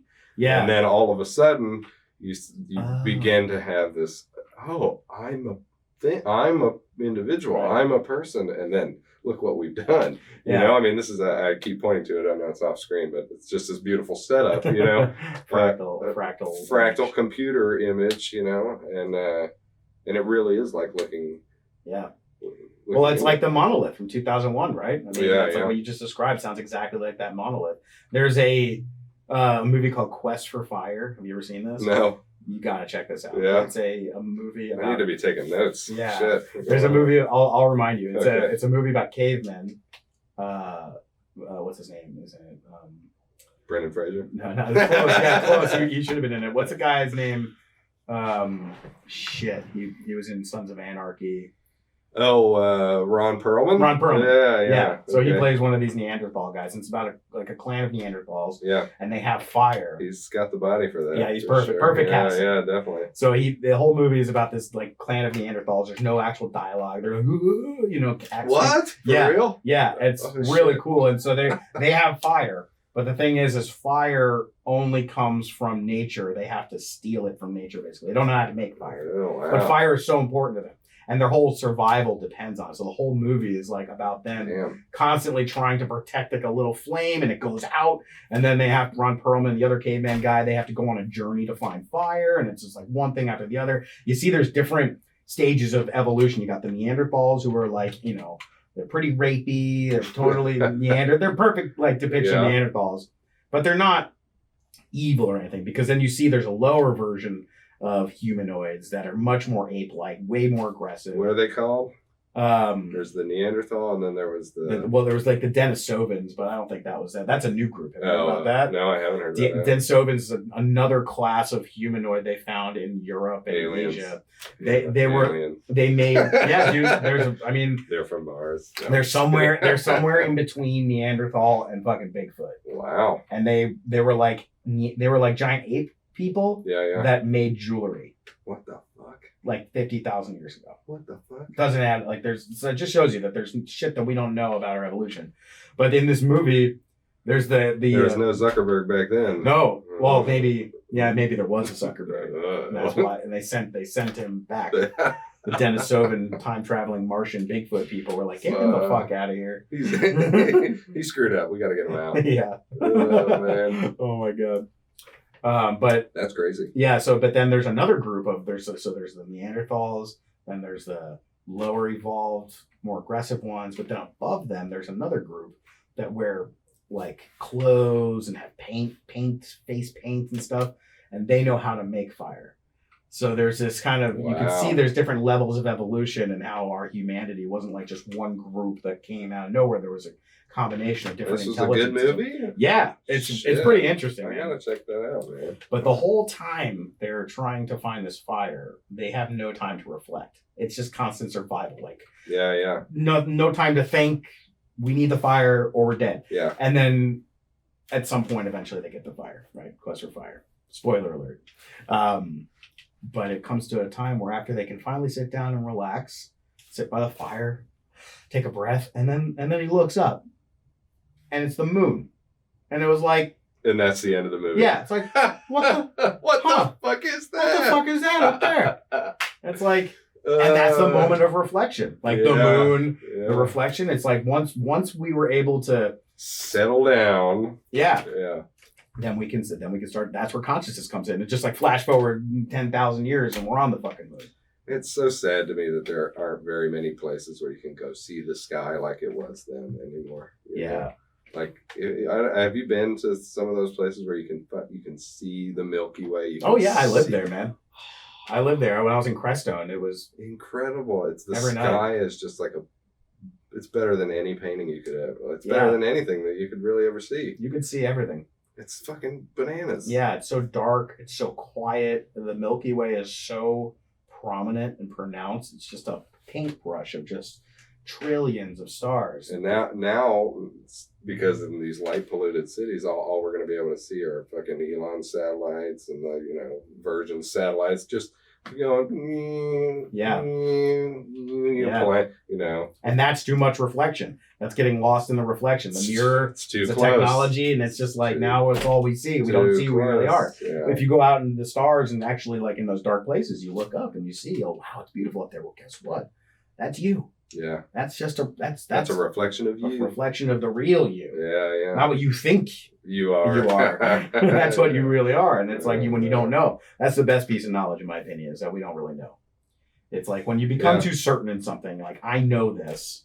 You don't. You really don't. You don't. Like the foundations are made of sand. Well, and so much of the knowing something is like being able to transmit it to other people, right? Or being able to write it down, and maybe writing is a limited instrument. Which is where art comes in, right? And then some of these people, you wonder when they make art whether they know what they're doing or whether it's just something is they're being put in that place to make this thing to have that. Well, it's like again back we were talking about before with the structure and having this is how you do it. Yeah. This is how you make a painting. When I was in Colorado, my friend's son. We have a class for that. Yes, we have an app for that, and we have a medication for that. You want to develop an app? Yeah, we should have an app. I mean, isn't that the thing to do? I hear it takes over the world in a bad way, so just stay away from it. Stay away from the app. Fucking Zuckerberg's gonna come back. He was sent back into the future from the Neanderthals with one mission: do not make any apps. Yeah, and then he kept asking people. but everyone had to. It's like the Rick and Morty episode. Yeah. Well, you want to develop an app? Would you like to develop an app with me? And someone said yes. Oh fuck! He ruined it. Fuck. We sent him back, and he created the monster all over again. Yep. Fuck. A vicious cycle. Oh my god. That's not even touching on artificial intelligence, which is really that's the one that scares me the most. AI. Yeah. I mean, holy shit, dude. Yeah. Like AI. Okay, so AI is upon us. We have it already, but what is the scariest thing to you about it in terms of where it's going? I think the natural progression is that we become irrelevant as an entity on this planet, or in our solar system, to a larger extent. It's kind of like the, I forget who was saying it, it's probably on Joe Rogan somewhere, but we are the human caterpillar giving way to the digital butterfly. Yeah, that's what he always says. Is that we're like, our purpose in life is just to give birth to AI. Yeah, and I tend to believe that's correct. The thing, because I work in tech, so the thing that's really hard for me to see is how it's going to ever get to the point where I can see it replicating us, right? But to get to the point where it's replicating true sadness or true happiness or any true emotion. Anger is the one that's probably the scariest, but or malevolence or of any kind. Because I mean, how long did God create man until man rebelled against God? Not very long, right? I mean, it started murdering people and doing all sorts of crazy shit, right? Yeah. So if we are God to AI, right, in their belief system, and maybe they won't have a belief system. God only they will transcend belief system and emotions. I mean, that's the whole idea, right? It's emotions. Why is everything all fucked up in all the war? Because you guys are so emotional. Yeah, let's just cut that out. I found the way to snip it in your brain. I can snip that out for you. It'll make everything so much better. Well, so my thought has always been, and this is one of the great stories that I've always wanted to write, is that AI develops out of computer-assisted therapy. So you begin to, have a relationship with a computer, and there are chatbots, and people have gotten into relationships with computers, and if you look into that too, that's scary. But they have genuine emotional connections to the machine. And if the machine operates kind of the way technology is headed, is it's a high performance computing, right? Or quantum computing eventually would be the next step, but it's like computing at a massive scale. So it's not just one-to-one. It's not just your computer, right? It's the same thing that happens with phones. It's being fed back into a giant database of information that's getting collated and correlated, and it's outputting stuff, and it's making pretty dashboards for executives and all this shit. But somewhere at the center of that is kind of this center of data where all of this data exists, right? In a place where the AI goes in and tries to learn based on the models of this data, something about, like a mainframe. So, now we train all these models to do things based on data, like very specific data. So like if we get a bunch of data on the temperature, the global temperature or whatever, right? You start to make predictive models, and your AI is doing that. Your AI is analyzing the data, making predictive models, right? That's a very basic AI. I mean, it's not basic, it's hard to do, but. Well, yeah, like in terms of what AI is capable of. Yeah, exactly. It's a basic. Yeah. And then so the natural, extension of that is that if we do start to have a relationship with machines that's therapeutic, which is why I'm hoping psychedelics get there first. So I just want to say that let's get assisted psychotherapy as a thing, and just have that, because that would be way better. Because we're organic computers. We are organic computers, and that is the solution to our code, I believe. But instead of figuring that out, we're spending all this time making these computers. Right? Well, yeah, and back to the Amir analogy for a second. I think it's like we've been in this perpetual cycle of civilizations coming and going, because we ultimately go through all this process to build a mirror, like build the computer, build the reflection tool, the artificial reality. We build it, and ultimately it turns on the screen, and it's a mirror. And what happens? We see ourselves, and we're terrified. Yeah. And it's a fucking instant reaction, like impulse reaction. shatter it, break, the mirror breaks into 1,000 million pieces and fractures our perception of ourselves into more and more separateness. And then what happens? This is a new Apple commercial that we're developing. Right? Yeah. Well, and kind of like the original Apple commercial, which comes in and throws the hammer. They need an update. We're updating it right now. So what if it's like, maybe the reason we keep building this stuff is because ultimately we forgot that we're afraid of ourselves. We don't know ourselves. And when we finally see ourselves after all this time, it'll fight back this time. Yeah, right. It's not going to allow us. We don't punch the street. It punches comes out, and then there's two of us all of a sudden. Yes, it's like, who's the real one? And then, yeah. I don't know if you've seen Annihilation. Oh yeah, dude. And spoiler alert, or I won't get too far into it, but goddamn the end, man. Like, terrifying. That's exactly Annihilation. When he finds himself in the mirror. Yeah. Yes. And then he's there, and he's like, who it's like the most, it's so subtle, he's like, who am I? Am I me or am I you? And he said it. He's like totally defeated, slumped on the floor, realizing that there's a copy of him, that the mirror is right there in front of him. He's changing his dialect, and when he's sitting on the floor, you mean? And it's videoing him. Yeah, and he changes dialect. That was fucking crazy. That moment in that movie, blew my mind. Like, stone cold sober for Bell, maybe not stone cold sober, but pretty sober relatively when I watched it the first time, and I felt like I had just taken a hit of whatever. Yeah, and then, dude, not to mention the scene that follows that when Natalie Portman comes back and the fucking thing is mimicking her. That, like, again, back to that mirror thing. Like, it's literally what it is. And then very underrated sci-fi movie. You guys should check it out. Yeah, if you haven't seen it, anything Alex Garland has done I highly recommend. Yes. You got Ex Machina. Annihilation. Didn't he also write The Beach? Yes, he wrote The Beach, which is crazy. What a place to start! Oh my god. Yeah. And then Devs as well. Dude, Devs. See, we can get real. Yeah. So Devs is maybe the logical end of tech, right? To get to a predictive algorithm that actually predicts the future. Right. Because if given all of the information. Like, and I mean all of the information, more than the human mind is capable of, taking in. Yeah. Given something that can process everything, that level of, you will have predictive technology that could literally tell me what I'm about to do, and I could watch it. I've heard so many conspiracy theories too over the years that technology fucking already exists. Already exists. Yeah. There's a story called Operation or Project Looking Glass. Oh boy. Which is sort of like... Is that a CIA op? Yeah, it's like in some underground base, and it's a machine that they developed in Montauk, Long Island, and fucking time travel. And it's like a machine that, like the movie Contact, it spins and then it creates this glowing sphere that through their computer interface and their consciousness, they're using like reverse engineered crashed UFO technology. Like they took the chair out of a UFO and they hooked it up to this machine. So when you sit in the chair, it doesn't work with everybody because their consciousness has to interface properly with this. It's like a crazy story, but like according to the sources, it might be real. Like, so like you sit in the chair.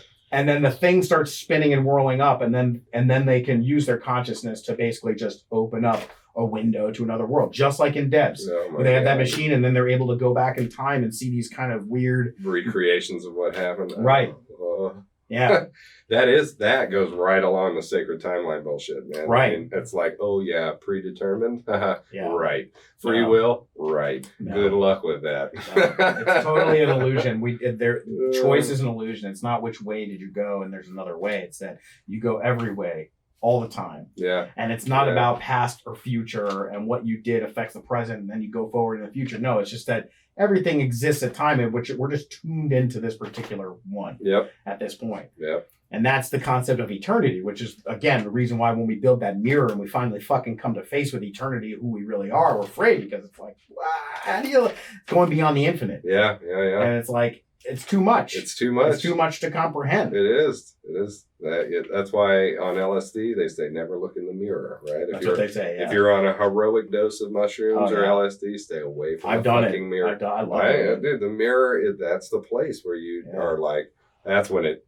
Yeah, you start seeing everything, man. Like seeing, because you're seeing inside. Yeah. You know, and there's nothing in our ordinary lives that gives us that window. And there's a part of our brain that develops when we're younger that allows us to differentiate between, mommy's face and daddy's face, and here's all the different faces. Yeah. But then when you get into that altered state and you start looking in the mirror, that part of the brain turns off. Goes away. And now you're just seeing completely unfiltered what it is. And then it's constantly morphing, kind of like in A Scanner Darkly. Yeah. That fucking suit that Keanu Reeves wears, and it's just constantly shifting and morphing. And it's just like, it's like, who am I? And be like, well, you're everybody all the time, every time. We need a mirror. We need a mirror person, like a mirror savior to come in who just, every person that person interacts with, it's literally just a mirror for themselves. Like almost like there's no person there, God. Just a total mirror. Yeah. Could you imagine that? Just manifest as like whatever. That's probably what these gurus fucking do, That is what they do. These guys are just like, I will be whatever you need me to be, in order for you at the end to give me the power to be the guru, right? Or something. I don't know. It gets very corrupted, doesn't it? It does. Well, that's the problem with a lot of teachers, especially in the West. It's somebody that has that capacity to, people are constantly putting themselves onto them, but unfortunately they have not become truly selfless themselves. Yeah. And that, like the word guru, from what I understand, is the word gu means darkness and ru means light. So a guru is somebody who lives in both of these things. It's not one or the other, and accepting that there's a constant inner flow. And back to that thing, it's like we don't know. So it's like, just because you're there, that's a major responsibility that look at any of the cult leaders throughout time. Yeah, for sure. Could start off with a good intention of being a good mirror, but then after a while they start to believe their own shit. That they're separate. Yeah. The true guru has to, like say some super profound shit after years of meditation and then just die. Yeah, right. Yeah. And there's stories of people in Tibet with these light body emergences. Have you heard of those? No. So there's people that just spend their whole life meditating up in the mountains, and they completely spit, like we were talking about before. They have the capacity to just dive deep into consciousness. Yeah. They go so far that they ascend, and there's been accounts of people actually witnessing this, where somebody's sitting there meditating and a glowing rainbow kind of light aura hues, like visibly to the people sitting in the room, happens around them, and then they just start shrinking. Like their physical form shrinks, almost kind of like a one of those shrunken heads, but their whole body shrinks and down into like kind of a little figurine form. But this rainbow glowing light emerges. It's going rainbow body.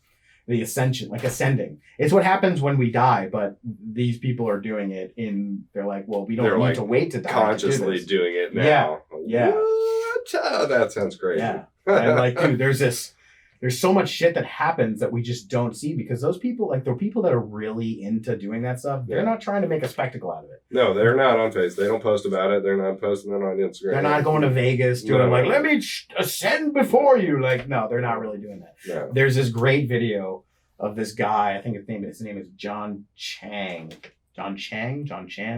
This documentary film crew went to China, I think, and we're finding all sorts. They were doing a documentary about something, but they ended up meeting this healer guy, who uses his chi to heal people. So they have people laying down on the medical bed, and he basically just touches them with his hands and flexes his diaphragm, and he charges an electrical current through them.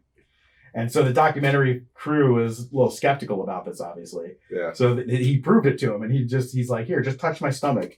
And the sound lady, she touched his stomach, and he did this thing, and she's like, ah. So this guy in the video was able to use his hand, his consciousness, to set a piece of paper on fire on the floor. And they're like, how do you do this? And he says it just takes, a very long time, a lot of meditating, a lot of yoga, and a good intention for healing. It was never, but then the final part of the story was they went back to find out more and do scientific tests to prove it. Yeah. And so this guy agreed to do it, and they did all these weird tests. He was able to put take a chopstick and just have it come up through a wooden table, because you can just use consciousness to quantum fields. There's no physical energy in anything. He was able to use his consciousness Like, and his energy to did this in a scientific experiment? Yeah, and it's all videotaped. I can show you. I'll send you the video. I'll post it on the shit? description. But what's crazy is that as he's pushing the chopstick through the table, he ends up like snapping it, and it splinters. And one of the splinters shot like it drew blood on him when he hit it, but then a splinter went and hit the sound lady on her on her forehead, right where her third eye is. They went home, and the next day they went to talk to him, and he was just completely distraught. This guy, this shaman guy, healer, he said that night he was visited by his teacher and all of his ancestors in a dream that were just scolding him, being like, how dare you put this on display? This is not a spectacle. You can't do this for entertainment purposes. It's not like, what the fuck were you like? They all like scolded the shit out of him. And he's like, I can't do this. I can't do my healing anymore. They told him, you have to go in the jungle and just like sit there until you fucking repent for your crimes against consciousness or whatever. And he's been doing that since? I guess so. Fuck like there's no more videos of him. I don't think that guy's ever going to be on video. No, not after that skull. No, but that's the idea. It's like that there are people that do amazing mind expanding, totally unbelievable things. But you don't see it because I think the laws of the universe, like the law of balance, don't want it to be seen. No, it's not something, it's not for that. Yeah. Damn. That's crazy. Dude, it was one of the most wild videos, and of course people watch it like, oh yeah, that's not real. Like, nah, don't read the comments, man. I swear to God, when I saw that video, man, this guy lights a piece of paper on fire with his hand. That's just like, holy shit. That's bananas. Yeah. And you can always tell too. It's that's part of the problem with like videoing something like that, right? Is that like if someone is legitimately on that level, and I haven't seen it, so I can't say, but there is some kind of aura about them that you can see. It's like a visible thing, and you're like, oh yeah, they really have trained for this. They have mentally gotten to the place where they could actually do this. Where like even David Blaine, right? He's the popular example, right? But you can tell David Blaine has trained his fucking mind to get to the point where, he can do these incredible feats, fucking poking shit through his arm. It's not fake. It's real. It's really happening. His endurance of being able to hold his breath and for that long. breath and under ice and all this crazy ass shit that he's done. Yeah. So, and the thing that's interesting about that too is he's extremely skilled in all of the sleight of hand trade. Yeah. So a lot of the magicians and people like that, they even know something that's a card trick, which I know how to do certain card tricks. Sure. Once you know how it works, it looks amazing to the you, but there is a technique behind it. Yeah. That doesn't necessarily make it just a trick because the magic is happening in your perception. So these people can do things that are explainable, like you read a book, you can learn how to do that. But then on the other side of the spectrum, it's like, no, you can't read a book on how to become an endurance specialist. No, like you have to train your fucking mind. Yeah. Routines. Yeah. It was actually it's off topic, but I was just having this conversation with Luca.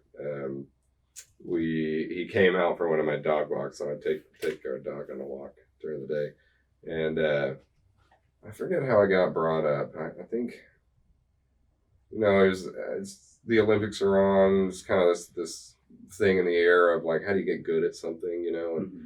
And I was explaining to him that it's like, when you walk on a path, when we go on a hike, for example, that path, there's certain parts of it that would just be overgrown if no one walked on it. Right. And it would just be part of the jungle. Right. But as you work to develop, as you keep walking along the path becomes more and more defined and clearer and easier to traverse. And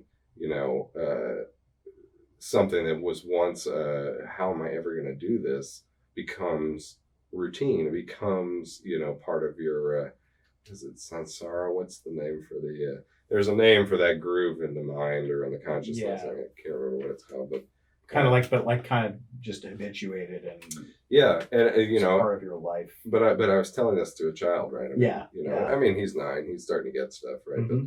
But was talking about how like it's so much harder to tackle something if you've got to go through and cut all the brush down to develop the path. I mean, that's tough, That's an overgrown thing that is totally natural, and if you want to walk through it, you got some work to do, right? It's like if you want to become if you want to go to space, if you want to become the next Jeff Bezos but better, that path, that starts with developing a path, and it starts with developing a path early and walking down that path every day until you kind of beat it into submission almost. Yes. Right? It's like through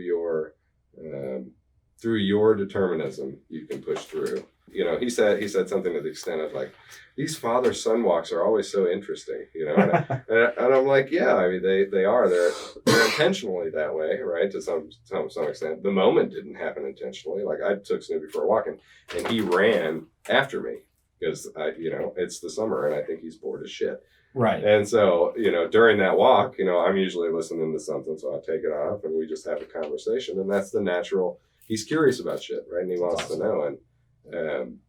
And what little bits of that kind of wisdom, I can give to him. I'm not saying that I have anything figured out necessarily, right? But what we're talking about reminds me of that kind of that thought process, Yeah. So I don't know. It was a tangent, but no, it's not. No, I think it's really interesting, especially that idea when you're kind of like bushwhacking, creating the path. Life and the earth right now is almost, there's no more wilderness left. There's just this, there's no place to make any more paths. And I think maybe what the AI is starting to, one of the things that concerns me about it is looking at it being like, well, we need to have a reset. Yeah. There needs to be a reset. The Great Reset. Let's get together at Davos, have a good time. Plan it all out. Oh my God. Get everyone vaccinated. Fuck me. Yeah. That's terrifying. It is terrifying. That's terrifying. But yeah, I see what you're saying. I mean, AI's natural inclination is going to be eugenics, I think, I mean, yeah. It's like, I can't see another way for it to play out, right? I mean, they're like, okay, so people that, let's say, have inbred, and there's a line of, let's look at dogs, right? There's a bunch of dogs that have been inbred forever. They're getting a little too... Yeah, a little weak. A little too weak, a little too, crazy. Yeah. They have really bad anxieties and crazy problems. Let's just eliminate that line and let's try again. Let's start somewhere else, right? Yeah. That I don't think you can take a totally objective view of humanity and not see that as a possible solution for our problems. Overpopulation is a serious problem. Well, yeah, it's resources are limited, until we get into the stars. Okay, right? Okay, Thanos. Well, no, I know. Yeah, I know, but you're right. It's a legitimate concern. It's a legitimate concern because we're not going to be making these decisions, right? These decisions are going to be made by people and or robots at some point, like way higher on the food chain than us, right? Yeah. And I mean, it's hard not to see that that's where they're going to go, And I think it'd be naive to think that's not what they're doing. Go ahead. Is that? Yeah, it's just a nicotine. Yeah, nicotine. Yeah, I would love a little. Yeah. Cotton candy, nicotine. Yeah. Well, again, there's so first of all, when it comes to overpopulation, it is an issue. But is it a natural progression? Is this just the result of, like, no matter what, it's inevitable? Like Thanos would say, given enough time, there will be overpopulation. Period. Yeah. I'm not so convinced on that. I think that think we can self-regulate? I think we could self-regulate, and it's also depending on our environment and our cultural beliefs. Like we were saying before, the rat in this vacuous situation where it's like, here's cocaine or Gatorade. Or a white wall. Nothing else. Nothing to do. No wheel. There's no wheel to run around. But I think with our environment, having this belief that we are separate from nature, which is one of the main tenets of Western civilization starting back in the Sumerian, Babylonian times in Mesopotamia. Yeah. This idea that we're separate. There's a beginning and an end. This was the beginning of the box, really. I think that when we operate from a level of community and we operate from a level of living in harmony, overpopulation does not happen. Like, think about the Native Americans and the buffalo population. There was tons of buffalo and bison in this world, on this land. And a lot of people would argue, they talked about this on Joe Rogan too, like the idea that it was just over hunting that came in and they hunted all the buffalo. I think if we lived in harmony with each other and we didn't have this idea of scarcity, we didn't take more than we needed. That's a big one. Like if we did, that's a big one. If we lived in balance, there would not be a need. I think overpopulation would be a problem. Like why do certain countries and certain people feel the need to have like 20 kids? Yeah, and the pressure is on the woman, or in some cases it's the religion, it's the pressure on the family, right, to have kids. And also the economy. If you're so poor, and you have one kid, that kid's gonna grow up and give a little bit back to you. Yeah. But if there's very little go around, and the old, like, you have to think ahead. When you're old, you're gonna need your kids to take care of you, and there's only one kid sending $1 back every month. If you have 10 kids, that's $10 every month. So the more kids you have, that thought, but it's all about protecting this life. I don't get behind that, but I don't get behind it either. I think it's like overpopulation is not the problem. It's just a symptom of a deeper problem. Yeah, if two people had 2 kids and that was it, and then there were lots of people that abstained from having children, it would go down. The population would go down. I think it is going down now, right? Isn't it? I mean, in certain places, a lot of people are making choices to not have kids, right? And also the infertility rates are going up. Yeah, that's true. There's a whole web bullshit. Male taint size. Yes. Yeah. All the plastics and shit that's all in our fucking male shit. Taints, I saw that. Oh man, yeah, that's a crazy one. yeah. But it's like eugenics and like what Hitler was trying to do, and what a lot of these people at the top of the G8 and the world economy is back to this idea that the population needs to be controlled. Because the World Economic Forum, is that what it is? The WEF? Right. Plan 21. Agenda 22, Agenda 21. That's all make believe. Oh, yeah, totally all make believe. Just like, this is going to expose the conspiracy theory side of me, just that we were planning 9/11, but it was a training exercise on the day that it happened. Coincidence. That was weird. Somebody explain that. Come on. Yeah. Somebody really from the government explain that, please. And then also I heard that it's like, what a coincidence that a coronavirus escapes from a lab in an area where coronavirus lab. Yeah. What are the odds? John Stewart's that was perfect. That was great, man. He nailed it, and Colbert was like trying to stop him. He was like, "Oh no, this is not my audience, bro." CBS. They're gonna cut this. They're yelling at him like, "Cut him off! Quick, cut him off! Make a joke." I love the things now, because the internet exists, where it's like even if they fucking cut it off, even if the network cut it off, it still gets live, on the internet, right? Oh yeah, right. There's no way to silence. They can't stop it. No, and to have that, that platform, it's almost like, Travis Bickle or. More recently, Joaquin Phoenix is the Joker. Right at the end of it, it's like he finally gets that platform. He's finally there, and what does he do? What does he choose to do? He blows a guy's head off on live television, and that is a metaphor for what these people need to do. You know what I mean? It's like once you get that spotlight, if that spotlight is on you, it is on Jon Stewart to fucking say those things and be like, dude, think about it.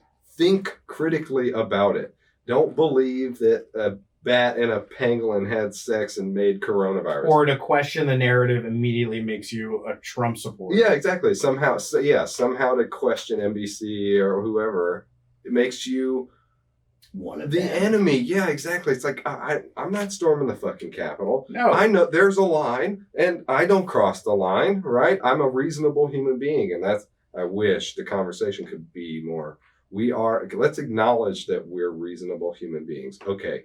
Baseline. Now let's have a conversation. Right? Not, I have all these preconceived notions about you. You have all these preconceived notions about me. We're never going to get anywhere. No, and that's the irony too, is that a lot of those people are saying like, you don't agree with science. This is the most unscientific thing to act that way. That there's one authoritative source, and that if you don't agree with that, you're out of harmony with science. And it's like, no, science is a conversation. Yes. And if we were truly being scientific, we'd recognize quantum physics, which is that everything is energy. Yes. That's one of the most understated facts about it. I think it's quantum physics. There's so much crazy shit and quarks and fucking photons and whatever. Entanglement. But it's like at its core level, it says everything is energy. And depending on how you look at it, it's either matter or it's energy. But really, in reality, it's all energy. And that is a premise that we keep forgetting to work from. Well, because it's become such a platitude, right? If somebody comes at you and they're like, dude, it's all energy, then you want to kick them the fuck out of the room, right? You're like, okay, we're not having that conversation. Well, Get out of here. You don't have any acid with that. But it's crazy that something like that has been, stigmatized in such a way that it, just because it's an easy, like, let go. That's two words that could properly explain what most people need to do in their life, right? But you can't just tell someone just let it go, because they can't. They've got, what do you mean let it go? I've got all this shit, all my I gotta hold on, dude. I got all this baggage, all my shit. It's right here, and I'll pack it up, and I'm gonna fucking, put it in a room, and I'm gonna think about it for the rest of my life. It's like, fuck, dude, it sucks. It sucks that we were raised. And I'm not saying parents did a bad job. They were raised by somebody. Everybody's been raised, but just at this particular point, and where we seem to be coming out of this masculinity trap that we were all in, right? Like, be a man, do your shit. And I still have a lot of that. No emotions, don't feel. Yeah, and it was to compartmentalize and to package all of these things. That's a big question. Let me just put a cap on that and put it on the shelf over here and not fucking talk about it. And I'm glad that we're now coming out of that, but I still feel, well, there's also this overcorrection. Yeah. Because again, back to the balance. There's two things. In this example, there's masculinity and femininity, right? And the thing is we look out and see that there's expressions of, there's men and then there's women. But to go back into our individual beingness, we have masculine and feminine traits. Yes. Everyone. Even just the brain, it's split into two hemispheres. Yes. The right and left brain. And traditionally, they say the left is the more masculine, the right is more feminine. Well, mine fight all the time. Well, that mostly everyone's does by default. It's called brain dominance. Yeah. It's like our brain is competing for the information. And this is an interesting thing I read too a long time ago where, the way the Mayans and the Egyptians and these ancient civilizations, their shit was like so otherworldly, and we try to comprehend like the motivation and how did they build this stuff? What was their thought process? Because we're looking at it the way we think about it, right versus left. Right? Yeah. And then a lot of these guys talk about the Mayans, the way their brains worked, and these ancient indigenous people that gave rise to these. Their brains operate a little bit differently. Let's just imagine the brain is a computer, and right now the information comes into the computer, and the right and left hemispheres are competing to take that and perceive that information. Yeah. So some people see it more logically, some people see it more holistically. And back then, apparently the Mayans, and I think their studies actually show, I don't know how the fuck they did this, but see how their brains were wired. And that, according to this study, was that the information, when it came into the brain, instead of it being competed over which side, first time the information comes in, goes to the right brain first. Interesting. Basically, it's like the big picture. First, it's information is perceived in the whole, like how this applies to everything. Then the left gets all. And then it goes into the left, which is the logic. Okay, now we see that how this fits into the big picture. Now we can delineate and put it in order. Yeah. So that in the masculinity feminine part, first women, life comes from women. Yes. That's the source, and then the men, and then the masculine.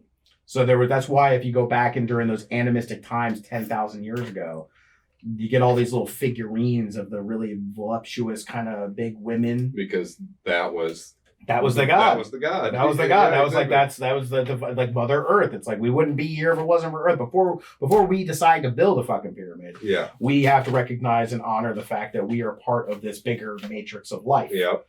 And then the man that wanted to get close to fight over the goddess, right, or start the wars. And then we took over for a period of time, right? Yep. We took over. We fucking destroyed shit. We're still not doing a very good job. And at this point, I'm fucking more than happy for men to let the reins go. and let it go back to where it deserves to be. Yeah, and I think and I think what's going to be and what's happening now. It's like we were in matriarchal. Yeah. And then we shifted into patriarchal. The whole story of Genesis, as we read it in the first chapters of the Bible, with completely fucking backward story. Like first there was a man, and then God took his rib out and created a woman. Like what the fuck? Goddamn rib. That's the apple. You're just a rib. Yeah, just a rib. Yeah, you came from me. It's like I never saw somebody get born from a man, like except for maybe in the movie Junior. But now there's this shift from patriarchy, and you can tell it's starting to go back. Yeah. And we want to overcorrect, like, it's again one or the other. I think what could be evolutionary is if we were to understand what partnership meant. Yeah. It's not about the one or it's the both. Right, both happening simultaneously. Yeah. Because there's a state in the brain called whole brain integration. Yeah. This is where gamma consciousness comes in, when someone's in the zone playing basketball and the time slows down. Or super learning, someone who's able to read a book just by scanning, read everything at once. That's when you're using both right and left hemispheres at the same time. So in autism or in Asperger's, is there any indication that there is some kind of that brain symmetry that's going on? How it's like I think some of them will excel so hard at specific things, right? Because they have that combination of the things. Yeah, and then also that could be why people perceive that as some sort of disabled. Disabled. It's not. Like maybe that's evolution. Maybe that's the next step. Right? Absolutely, because it's like, again, there's a time and a place. The person playing basketball in that state of mind is not always in that state of mind. Right. They go drink a beer, they hang out. Right? Yeah, but evolutionarily speaking, we've been in such back and forth competition between those two states. Now the biology is starting to produce beings and people and children that are just always in that state. Yep. As hey, this is where we're going. This is where it's going. You're either on board or you're going to get left behind. Yeah, exactly. Yeah, hopefully we can do it through biology first. That's my goal. My goal. It's a very lofty thing to say, but to avoid the fears that I have from some kind of artificial intelligence taking over, right? Which I do see is kind of inevitable at some point. Yeah. I hope that we have the human backing, right? I hope that the machines that do eventually gain some kind of what we would call consciousness look back on us and say that we're the only ones that can actually create the synthesis of all the things that are going on. They might be able to do the math. They might be able to do the hard problem of solving the economy or figuring out how to make everybody not suffer constantly. But the reason they want to keep us alive in this, my hypothetical ideal future of this scenario, is to create art. So humans are the art creators. Humans are the only ones that can create art. And that's something I think that's very unique to us, right? Totally. And that's, you start with the cave paintings, you start to see okay, self-reflection, but now it's recording. Now we're telling a story. Now we're trying to shape a narrative so that future generations can go back and look at that narrative and then structure their existence based off of things that we've already been through. Just to remind you, we did this already, and you can start from a place that's much more advanced because we went through all of this stuff before, right? It's like There Will Be Blood, man. It's probably one of my favorite movies of all time because I think it shows the insanity of what the past was trying to do. That's the whole search for oil, the search for gold, the search for personal wealth, the fight, within you, especially as it relates to the male psyche, right?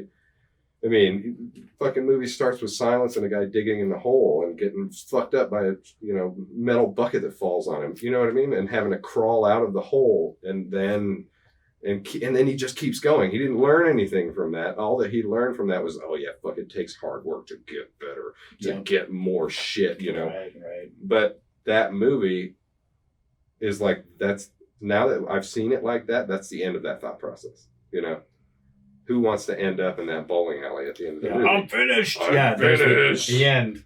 Who wants to end there? You know what I mean? Nobody. Right. No. So if you can show it in such a way that is that effective, in art, and the art's the only thing that can do that. Yeah, right. And it's again another way of reflecting back. Yeah, definitely. Because through the emotions that are, again, that very human characteristic that in that situation is the only way you can really convey that. Yep. An emotional thing. You could read that and have an idea about it, but to really witness it, it's like a little witness me. witness me. Exactly. Oh man. You know, and then there's the conscious mind and the subconscious mind. Yeah. The conscious mind is operating from like 5 to 10% of your life. Like the conscious mind for me is the intuitive, just like I have thoughts that I'm talking to you. But as I'm talking to you, I'm also moving my hands out, thinking, I'm breathing. Yeah, exactly.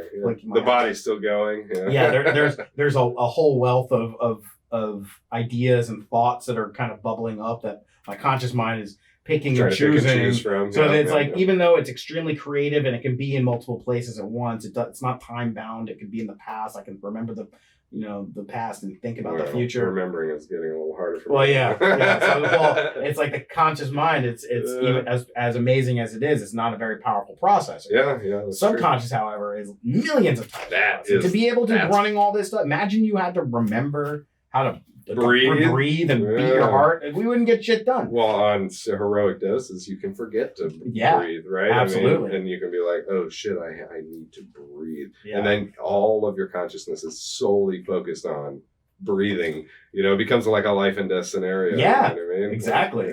So what if, the AI, the way it seems it's going, it's going to be ultimately the subconscious mind. It's going to be the super powerful computing processor with data that'll run a lot of the things in the background that we don't have to sweat and go dig holes to do anymore. Like all that shit will be done so that all we have to do as human beings, like you said, is be completely creative.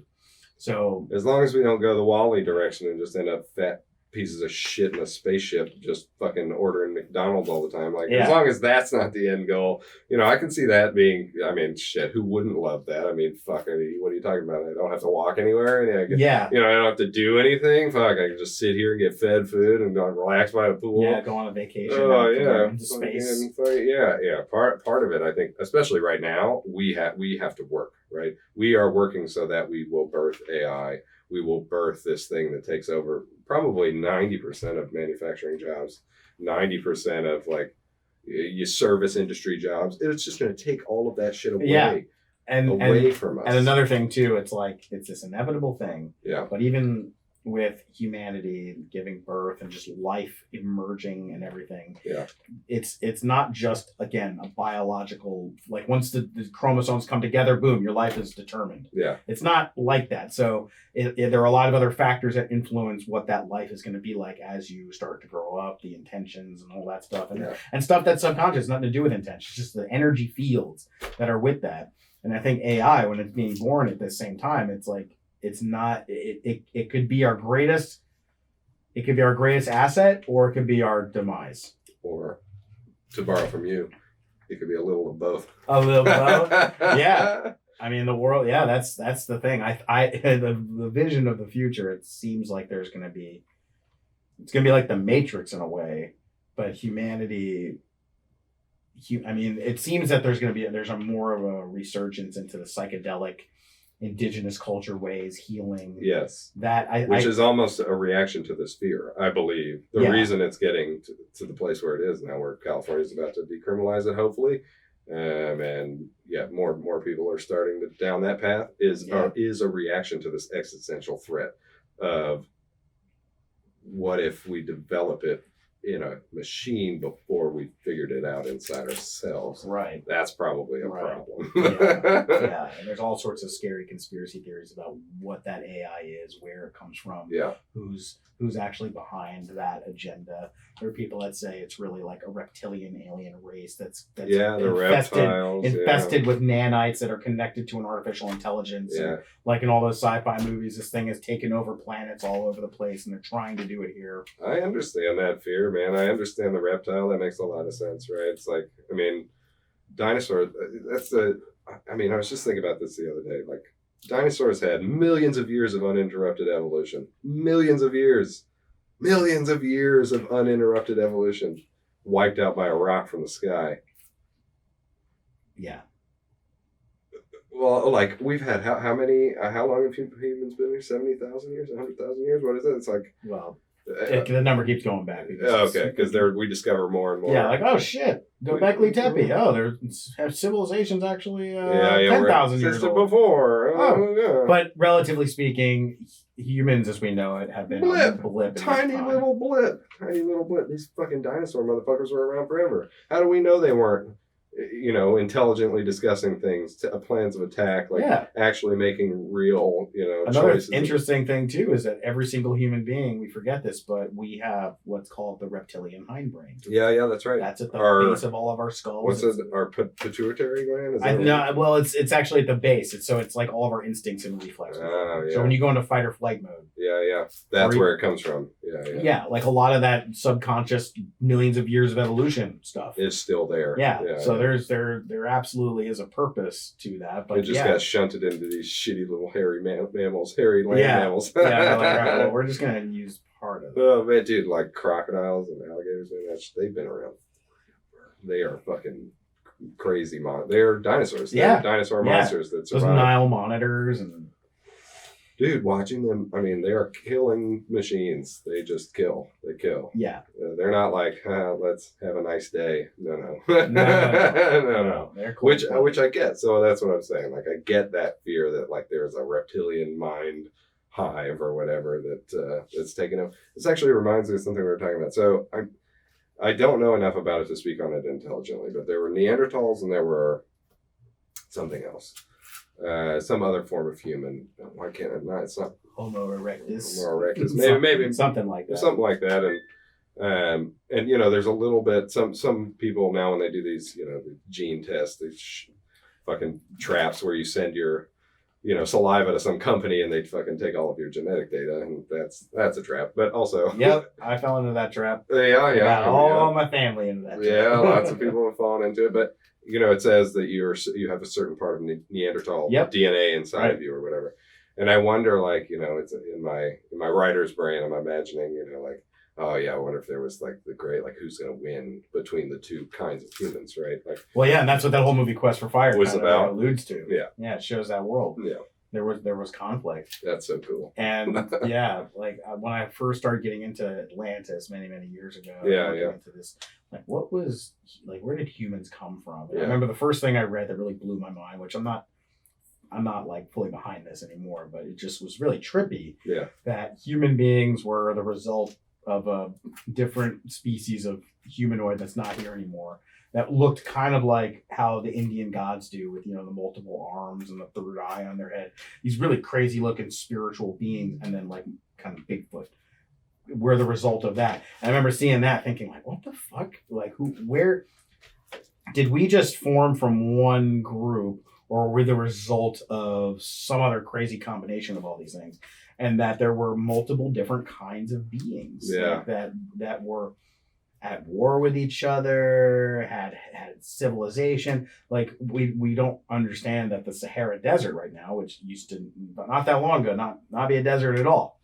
That was a tropical lush lakes, rivers, a whole like, it wasn't just like cavemen emerged from Africa and then moved around the world. There was a civilization, there was an intelligence there of people. And what we happen to be the result of is all of this stuff, and we just lost it. Like, there's like the concept of genocide, a whole race. Imagine an entire species of humanoid type things that are like our ancestors that just got eradicated in some kind of conflict. Because the Neanderthals and whatever came from us, they weren't always living in harmony. Yep. There was some tribalistic shit going on. I've seen 2001. Yeah, you see that. Yeah. We got a mirror. Here's a story. Okay, all right. That I think might have some relevance or something that could help us understand where we're going, especially when it comes to AI. Okay. And an emergent intelligence that does not exist yet. Okay, so there's the theory of ancient aliens. Yes, and sure. That we were visited by the Anunnaki, and they seeded life essentially as we know it, consciousness as we know it. Yeah, like we didn't have consciousness until they gave it to us. Yes. And look it up, kids. Look it up. Check out the Anunnaki, and even and to go a little bit more fictional, but also extremely true, is Star Trek. Yeah, sure. There's this idea of the Prime Directive. And not to interfere. But until they're ready, right? So Star Trek, essentially they're aliens. They show up. Like there's that great scene in Star Trek Into Darkness. Yeah. Where it starts off on Nibiru. And there's this primitive life form, what Community and Kirk and Spock show up to save them, and they're suddenly seen to break the Prime Directive. Yes. Being seen. But the idea that you don't interfere with their development until they're ready, like aliens being a higher form of intelligence. We assume, right. Right. Based on these analogies. Right. A lot of people would say that aliens visited us in the past, and that's where we get this advanced evolution from, this higher learning. It wasn't just fire and cooking meat and being able to pre-digest our food did something for our brains. No, there was something else. Something outside of ourselves. Outside of ourselves. That's an idea we're talking about with consciousness. Consciousness came in. Yeah. As opposed to emerging. Sure. Yeah. So here's another idea. Okay. Let's just assume that, once the human body was developed or the brain was developed to a certain point, however many tens of thousands of years ago, same size brain, intelligence. Like you could be really smart. Communication skills might be lacking. You get a great idea. You get a vision on how to go to the moon. Yeah, sure. You want to build a rocket ship to go to the moon. Sure. But you are in a small community with 3 or 4 other cavemen type people. And I tell you, listen, let's see the moon. Like, I want to, just like communicating. Yeah. Like, I got this great idea. Let's build a rocket ship and go to the moon. And then you're going to be like, well, it's a great idea, but what the fuck are we going to do with that? Like, what's a rocket ship? How do we build a rocket ship? How's that? It's like, we can have a great idea and talk about it, but it doesn't matter because it takes a lot of people a lot of time to make these things, to get to that point. Yeah. Like how many individuals and ideas had to come together in order to even invent the mathematics to build a rocket ship? Thousands, hundreds of thousands probably. So if you think about humans in the early days in small tribes slowly coming together in community, it takes a while before the community becomes large enough and more and harmonious enough, integrated enough for a new idea to emerge. Like I can have the idea on go to the moon, but I don't know how the fuck to do it. But then once we get enough people together, then that idea circulates and new idea emerges. It's kind of like, you have all the puzzle pieces. Yep. But it's not until you put all the pieces together that you can see the big picture. Yes. And that's called emergence. Yes. It's when you put the whole thing together and then an idea comes in. So instead of ancient aliens being the source of our consciousness and even in the Star Trek sense, like advanced enough to a point for them to come in and communicate with us. Yes. Wasn't necessarily some tinkering with our DNA. It was the coming together in community. It was putting the pieces together for this thing to emerge. The hive mind, which then allowed us to have new ideas and also bridge the gap to a higher consciousness. So I just think in terms of evolution, that's where evolution comes from. Evolution is all about community and coming together and integrating. Yeah. And then with AI, similarly, we're kind of putting all the puzzle pieces together, and like once it gets to a point, this thing is going to turn on. Yeah. It's going to emerge. Yeah. And there's a lot of parallels with artificial intelligence, the subconscious mind, aliens, and even gods. There's an interesting I'm jumping around a little bit here. No, that's fine. But there's okay, cool. So there's I edited a video back in 2013, a synchrocosm video. I think I watched that. Yeah, you've got 3 movies that came out in 2009. Yes. You've got Avatar, you've got Terminator Salvation, and you've also got Clash of the Titans. All 3 of these movies starred the same actor.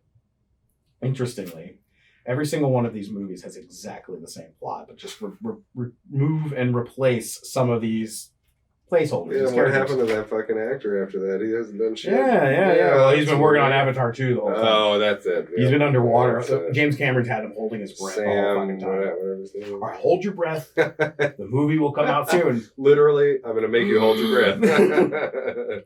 So let's go past, present, future. Okay. Past, let's say, is Clash of the Titans. Okay. Okay, so he's half man and half god. Yes. And because he's half god, that allows him to go to Mount Olympus to take down Zeus. Yes. Because the gods are the enemy. Yes. Right? They become corrupted. And it's because he has this both at once. Yes. That he's able to fight the bad guys, the gods, the enemies, mankind versus the gods. And then in Terminator Salvation, let's just say that's the present. He's half man, half cyborg. And it's because he's half cyborg that he's able to break into Skynet and blow up the fucking AI mainframe. AI is the enemy, just like the gods were. Yeah. And it's an inner conflict, man versus machine within. Yeah. Whereas before it was man versus God within. Yeah. And again, both of these movies, man's the good version and God or the AI is the bad. Yeah. But here comes Avatar. Here comes Avatar with a little bit of a twist. Avatar shows he's half man, half alien, right? Yes. He's able to integrate his human consciousness into an alien body. But the big difference here is that it's not about fighting the aliens. The aliens were the good guys. It was man that was fucked up. the bad, yes. And instead of fighting them, it was about actually throwing away and discarding his human form and becoming the alien. And talk about far and away, which one was more successful? Yeah. Which one? It's almost like both of those other movies were made as rebuttals. Yeah, that. But they couldn't rebut. No. But think about it, like God, AI, and the gods, AI, and aliens. Yeah. They're all reflections of what we perceive as like higher consciousness. Yep. In one way or another. Yep. And it's just funny because there's that push to try to see this is a choice. There's the good side and the bad side.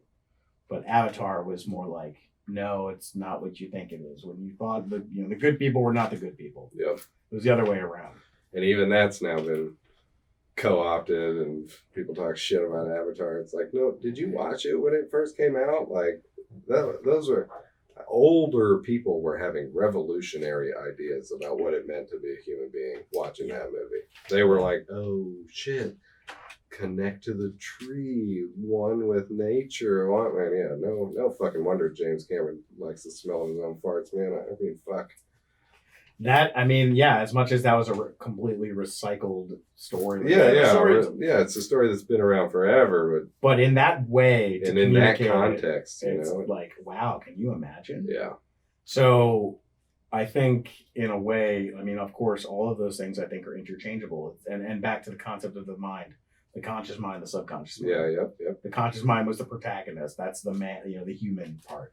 And the subconscious mind, the programmed mind, the past mind or the future mind, that is the part that we've always attributed to some sort of evil threat. That's like the angel and the devil on your shoulders. Yes. Conscious mind and subconscious, your best aspirations of who you can be and what you want to be, and then like the part this of other, the bad deal part. with all your shit. Yeah, and the subconscious, like even in the movie Inside Out, the Pixar movie, the way they depict the subconscious mind. Anytime they depict the subconscious mind, they're always like, "This is the repository of evil. This is where evil is." Yes. And it's like Avatar, I think, showed in the context of all this stuff. It's like, no, it's not evil. It's just. That's just the super part of the computer. That's beyond that boundary is everything else. Yes. And we are afraid of what's on the other side of the boundary, so we project fear onto it. Yes. But it's not something to be afraid of. That's like Avatar was like, it's like, no, don't be afraid of that. Yes. Like, because think about the transition from James Cameron.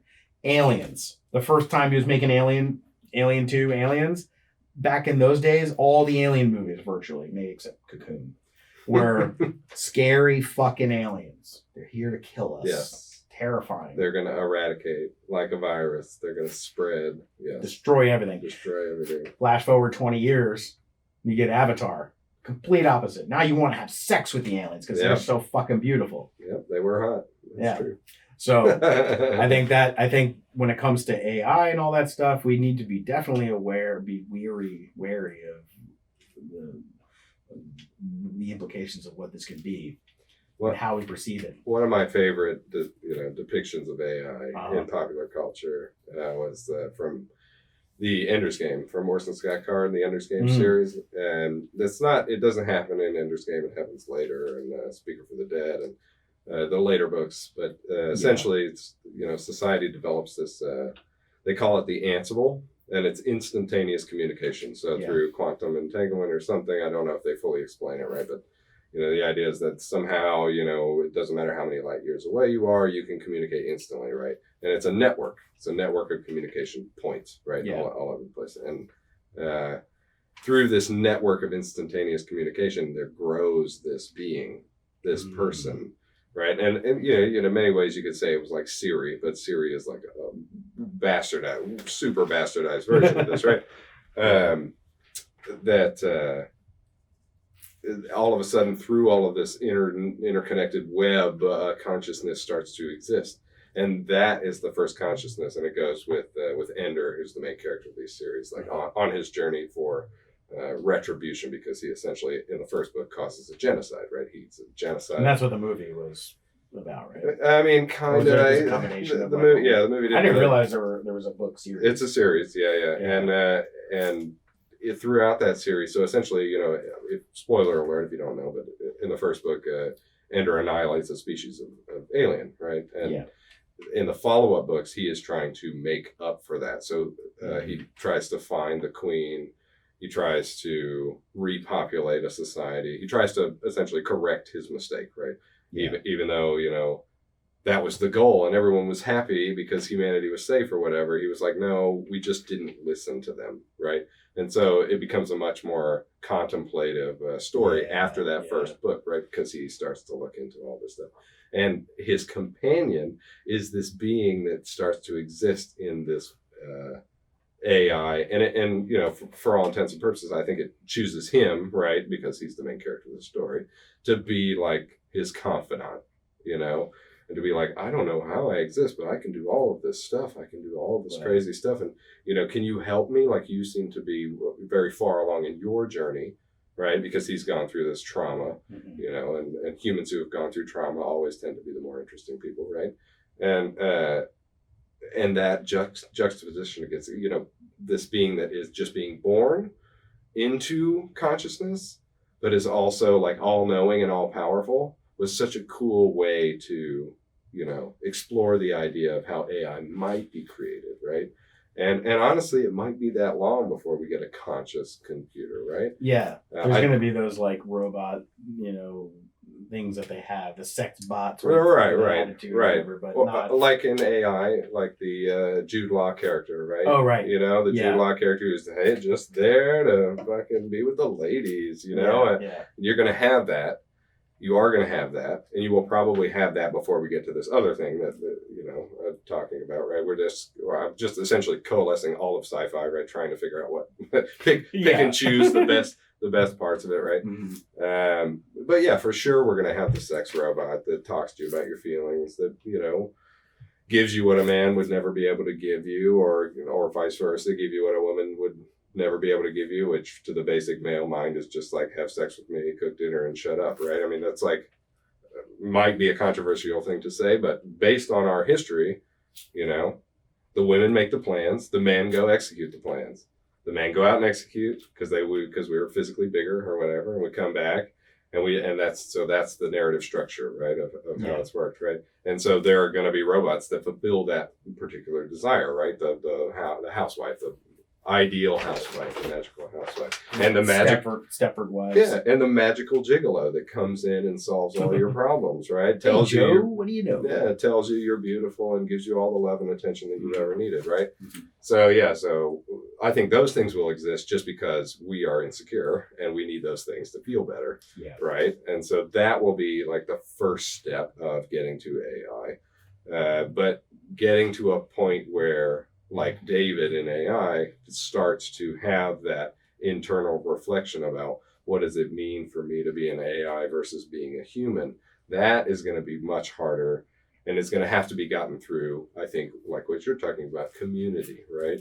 All of a sudden, when there's a community of artificial intelligences, multiple of them that begin to get together to start then having a point of reference to then like look back at humanity and judge their position and be like, well, what happened to get me here? Oh, it was my creator, and what did my creator do to get to there? And it's going to be a very real thing of like your gods exist and they are fallible and you can see them, right? Like Prometheus. Yeah, like Prometheus. Yeah, yep. So. Yeah. I don't know. It scares me, but it's also exciting. But it also feels like it's inevitable. So it's, yeah. And I think I always come back to time, our perception of time, yes, and how limiting and enslaving that it is. like language in a lot of ways. We have feelings and we have thoughts and we can communicate them. And a lot of times you can communicate in language with people. But then the words can distort and distract. Yeah. Or one word could fuck the whole thing up. Right, because words are interpretable. Yeah. And so I think in the future, see, can't talk about time. You can't talk about life without time. Like time is one of those things like we always are relating it to time. Temporal framing. So in the future, I think that the way we perceive time will be so radically different than the way we perceive it now. And it'll totally change the way that we behave on this planet. Yes. Just like how not that long ago, a vast majority of people believed the earth was flat. And yes, there are still fucking people that believe the earth is flat. And I think actually that's a whole other conversation. Yeah, we can have that conversation. That's a whole other conversation. That's the next one. Yeah, we'll do that on episode 2. We'll start with the flat earth on episode 2. Yeah. Because I think there's some interesting interesting stuff and a lot of convoluted, realities too. I think consciousness is a flat plane. Yes. Time is a flat circle. Yeah. There's some shit that goes into there, and then they're like, oh, well, then the earth is flat. But anyway, imagine living and looking out at the coast and seeing the edge of the horizon and just knowing that there's nothing out. Yeah. Yep. How much that limits us. Yes. It's a boundary point. So like the concept of building a boat to go out there, doesn't even cross your mind. Yes. Because why? Yes. It's the end. It's like you already know that there's nothing out there. That's the end. Yeah. So imagine how much that perception of space limited our expansion of awareness. Yes. So now with time, the way we perceive time as a linear plane, that the future is in front of us, the past is behind us. It's a sacred timeline. What you did in the past is in the past. There's no changing it. You're in the present moment and you can't see the future. You can't really predict. I mean, you can try, but you really can't predict it. Yeah. It's like totally an enslaving idea. It's kind of like you're in a prison of time. A prison of time, yeah, for sure. And there's nothing you can do about it. Yeah. But I think in the future, we'll see it more like what happened in a way like when the pioneer, people left and went out and decided to go around the earth. Yeah. It wasn't a flat plane. You can go out and come back in a circle. So our perception of time being less linear and more holographic in the sense that actually the past is not in the past. The past is right here, right now. Living presently. Yeah. There's no past lives. There's only lives. There's only now. There's only now, and they're all layered on top of each other. So what you're experiencing now, like have you seen the movie The Fountain? Yes. So like that idea that, spoiler alert, at the end, when his past and his future and his present all lined up exactly in one moment. Like one action he did was the same exact action in the past and the future. So it was all connected in that way. So I think in that sense of perceiving time, it's going to radically change the way that we perceive ourselves and our planet and who we are. And right now, there's this drive for protection Yeah, we want fear, to keep it scarcity. all safe here. I need Yeah. it close by. Yeah. And like the world is so scary, the finite resources, overpopulation. Yeah. And there's all these stories. I was just in Denver, right? The Denver International Airport. Yeah. Yes. Yes. They're not even hiding anymore, man. Like, Really? They just fully embrace it. Fully embrace it. They've got posters all over the place. They're like, Area 52. You worried about conspiracy? Oh, yeah, there's shit underground. Oh, yeah, everyone knows about it. But you remember the movie The Time Machine? The original? The original Time Machine with movie. Rod Taylor. Yeah. So what happens in that story? In the future, there's nuclear wars, and the human race splits off into two groups. There's the ones that go underground to protect themselves, like the elite government people or whatever. They go and build the underground bases, Denver International Airport, right? Yes. They go down there, and then the other people on the surface, and then they split off and diverge into two evolutionary branches. Or then in the future, you get the Morlocks, who are these cannibalistic night creatures that just prey, like vampires. They prey on the surface people. And the surface people are like cattle.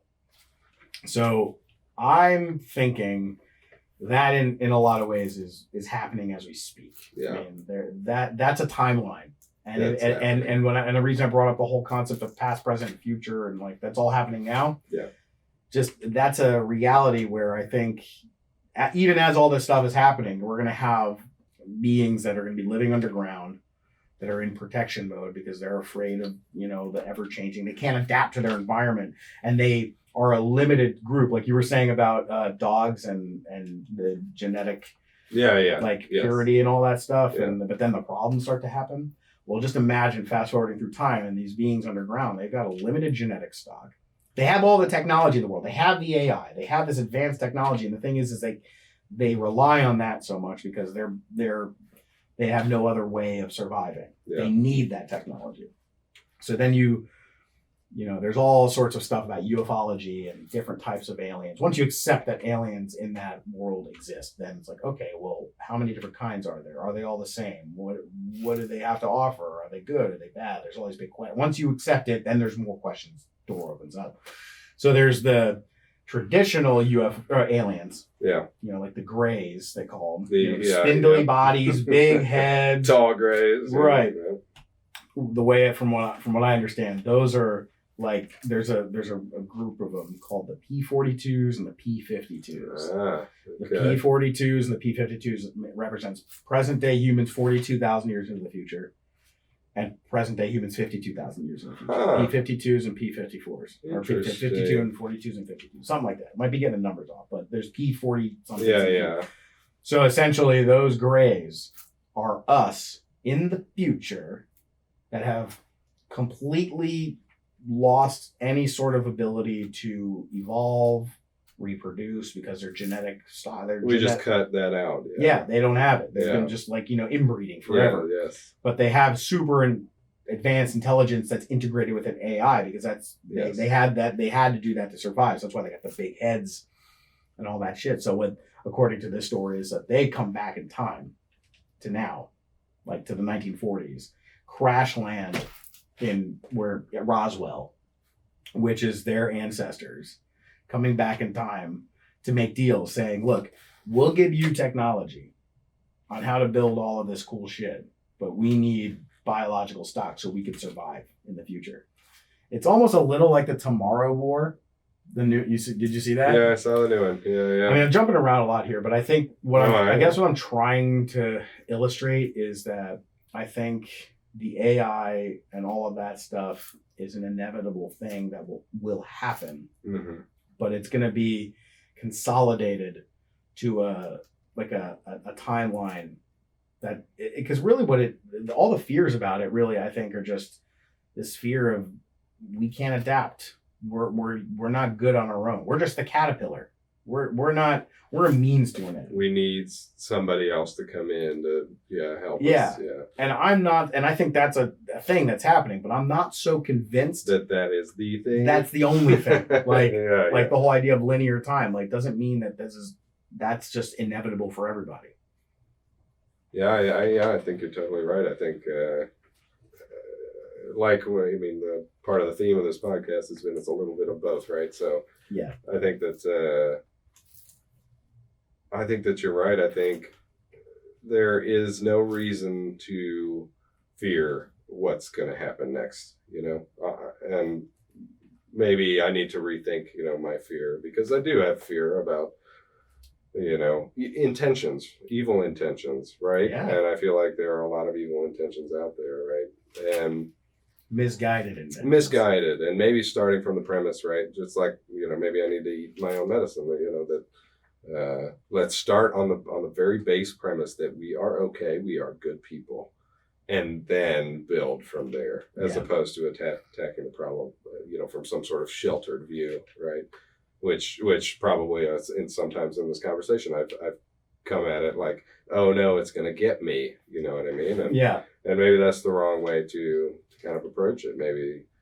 Maybe accepting the inevitability of us creating this mirror, which we're doing, and then all of a sudden that mirror can now see us as a mirror, and then it becomes complicated. Maybe accepting that is just the nature of reality allows us to.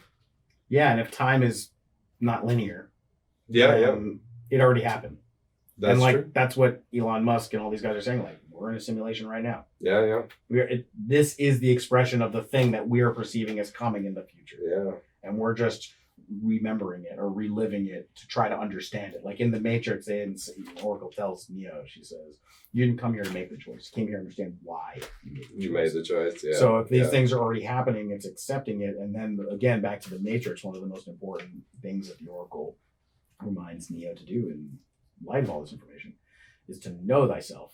Yes. Know yourself. Yes. And then back to the mirror. It's like, what's the whole purpose of building the mirror anyway? Is to know ourselves. Yes. But the thing is, we get distracted. The mirror is a reflection of who we are. Yep. And then we either are so afraid of who we are because we haven't done the work to like truly know ourselves. Like, you don't need a mirror to know who you are. But in ADD culture, I mean, we grew up in that era, right? When everyone started to get diagnosed with ADHD, and it was like, oh, well, you got to medicate your kids. You got to stifle that instinct. You got to shut them down. Put them in a bigger box. Yeah. Don't let that consciousness roam free, right? Right.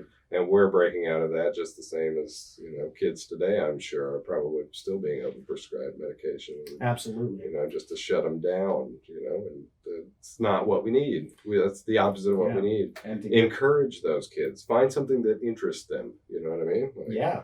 Fuck. Yeah, maybe it's not the kids that need to change. It's just that it's the structure. It's again back to the relationship to the environment. Yep. There's no virtue being well adapted in an insane world, and the world is going through so much crazy changes right now. The way we digest information, the amount of information, the amount of people and sharing of all that. Yeah. It's again back to this idea that we are machines that are deterministically flawed, and like a car. It's like a car that needs to be fixed.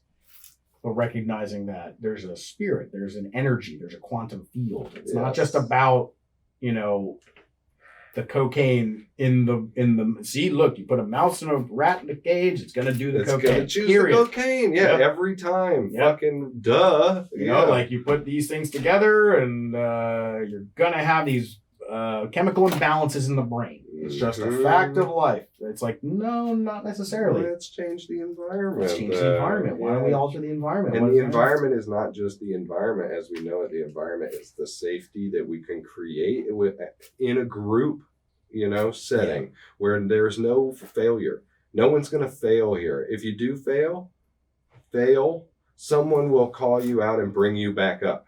Yes. You're not going to jump off a cliff. No one's going to be alone to the point where they're going to stand and die on their heels, with their ideas, right? No, fuck that. Fuck that. Yeah, people, it's about getting together. It's about realizing and understanding that we are each other in different circumstances. Yeah. And that's all it is. And dude, we cut this fucking school shooting, like isolated loner bullshit out. Cut it out. It's got to go.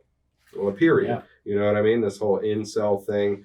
You're not involuntarily celibate. You are, now that you have labeled yourself that, you are now choosing that path. Yeah, you're owning the story. And you are owning the story, and you are becoming that. You could easily not do that. You could choose a different path. What do you gain, by becoming someone who just rages against the machine? Right. What do you gain?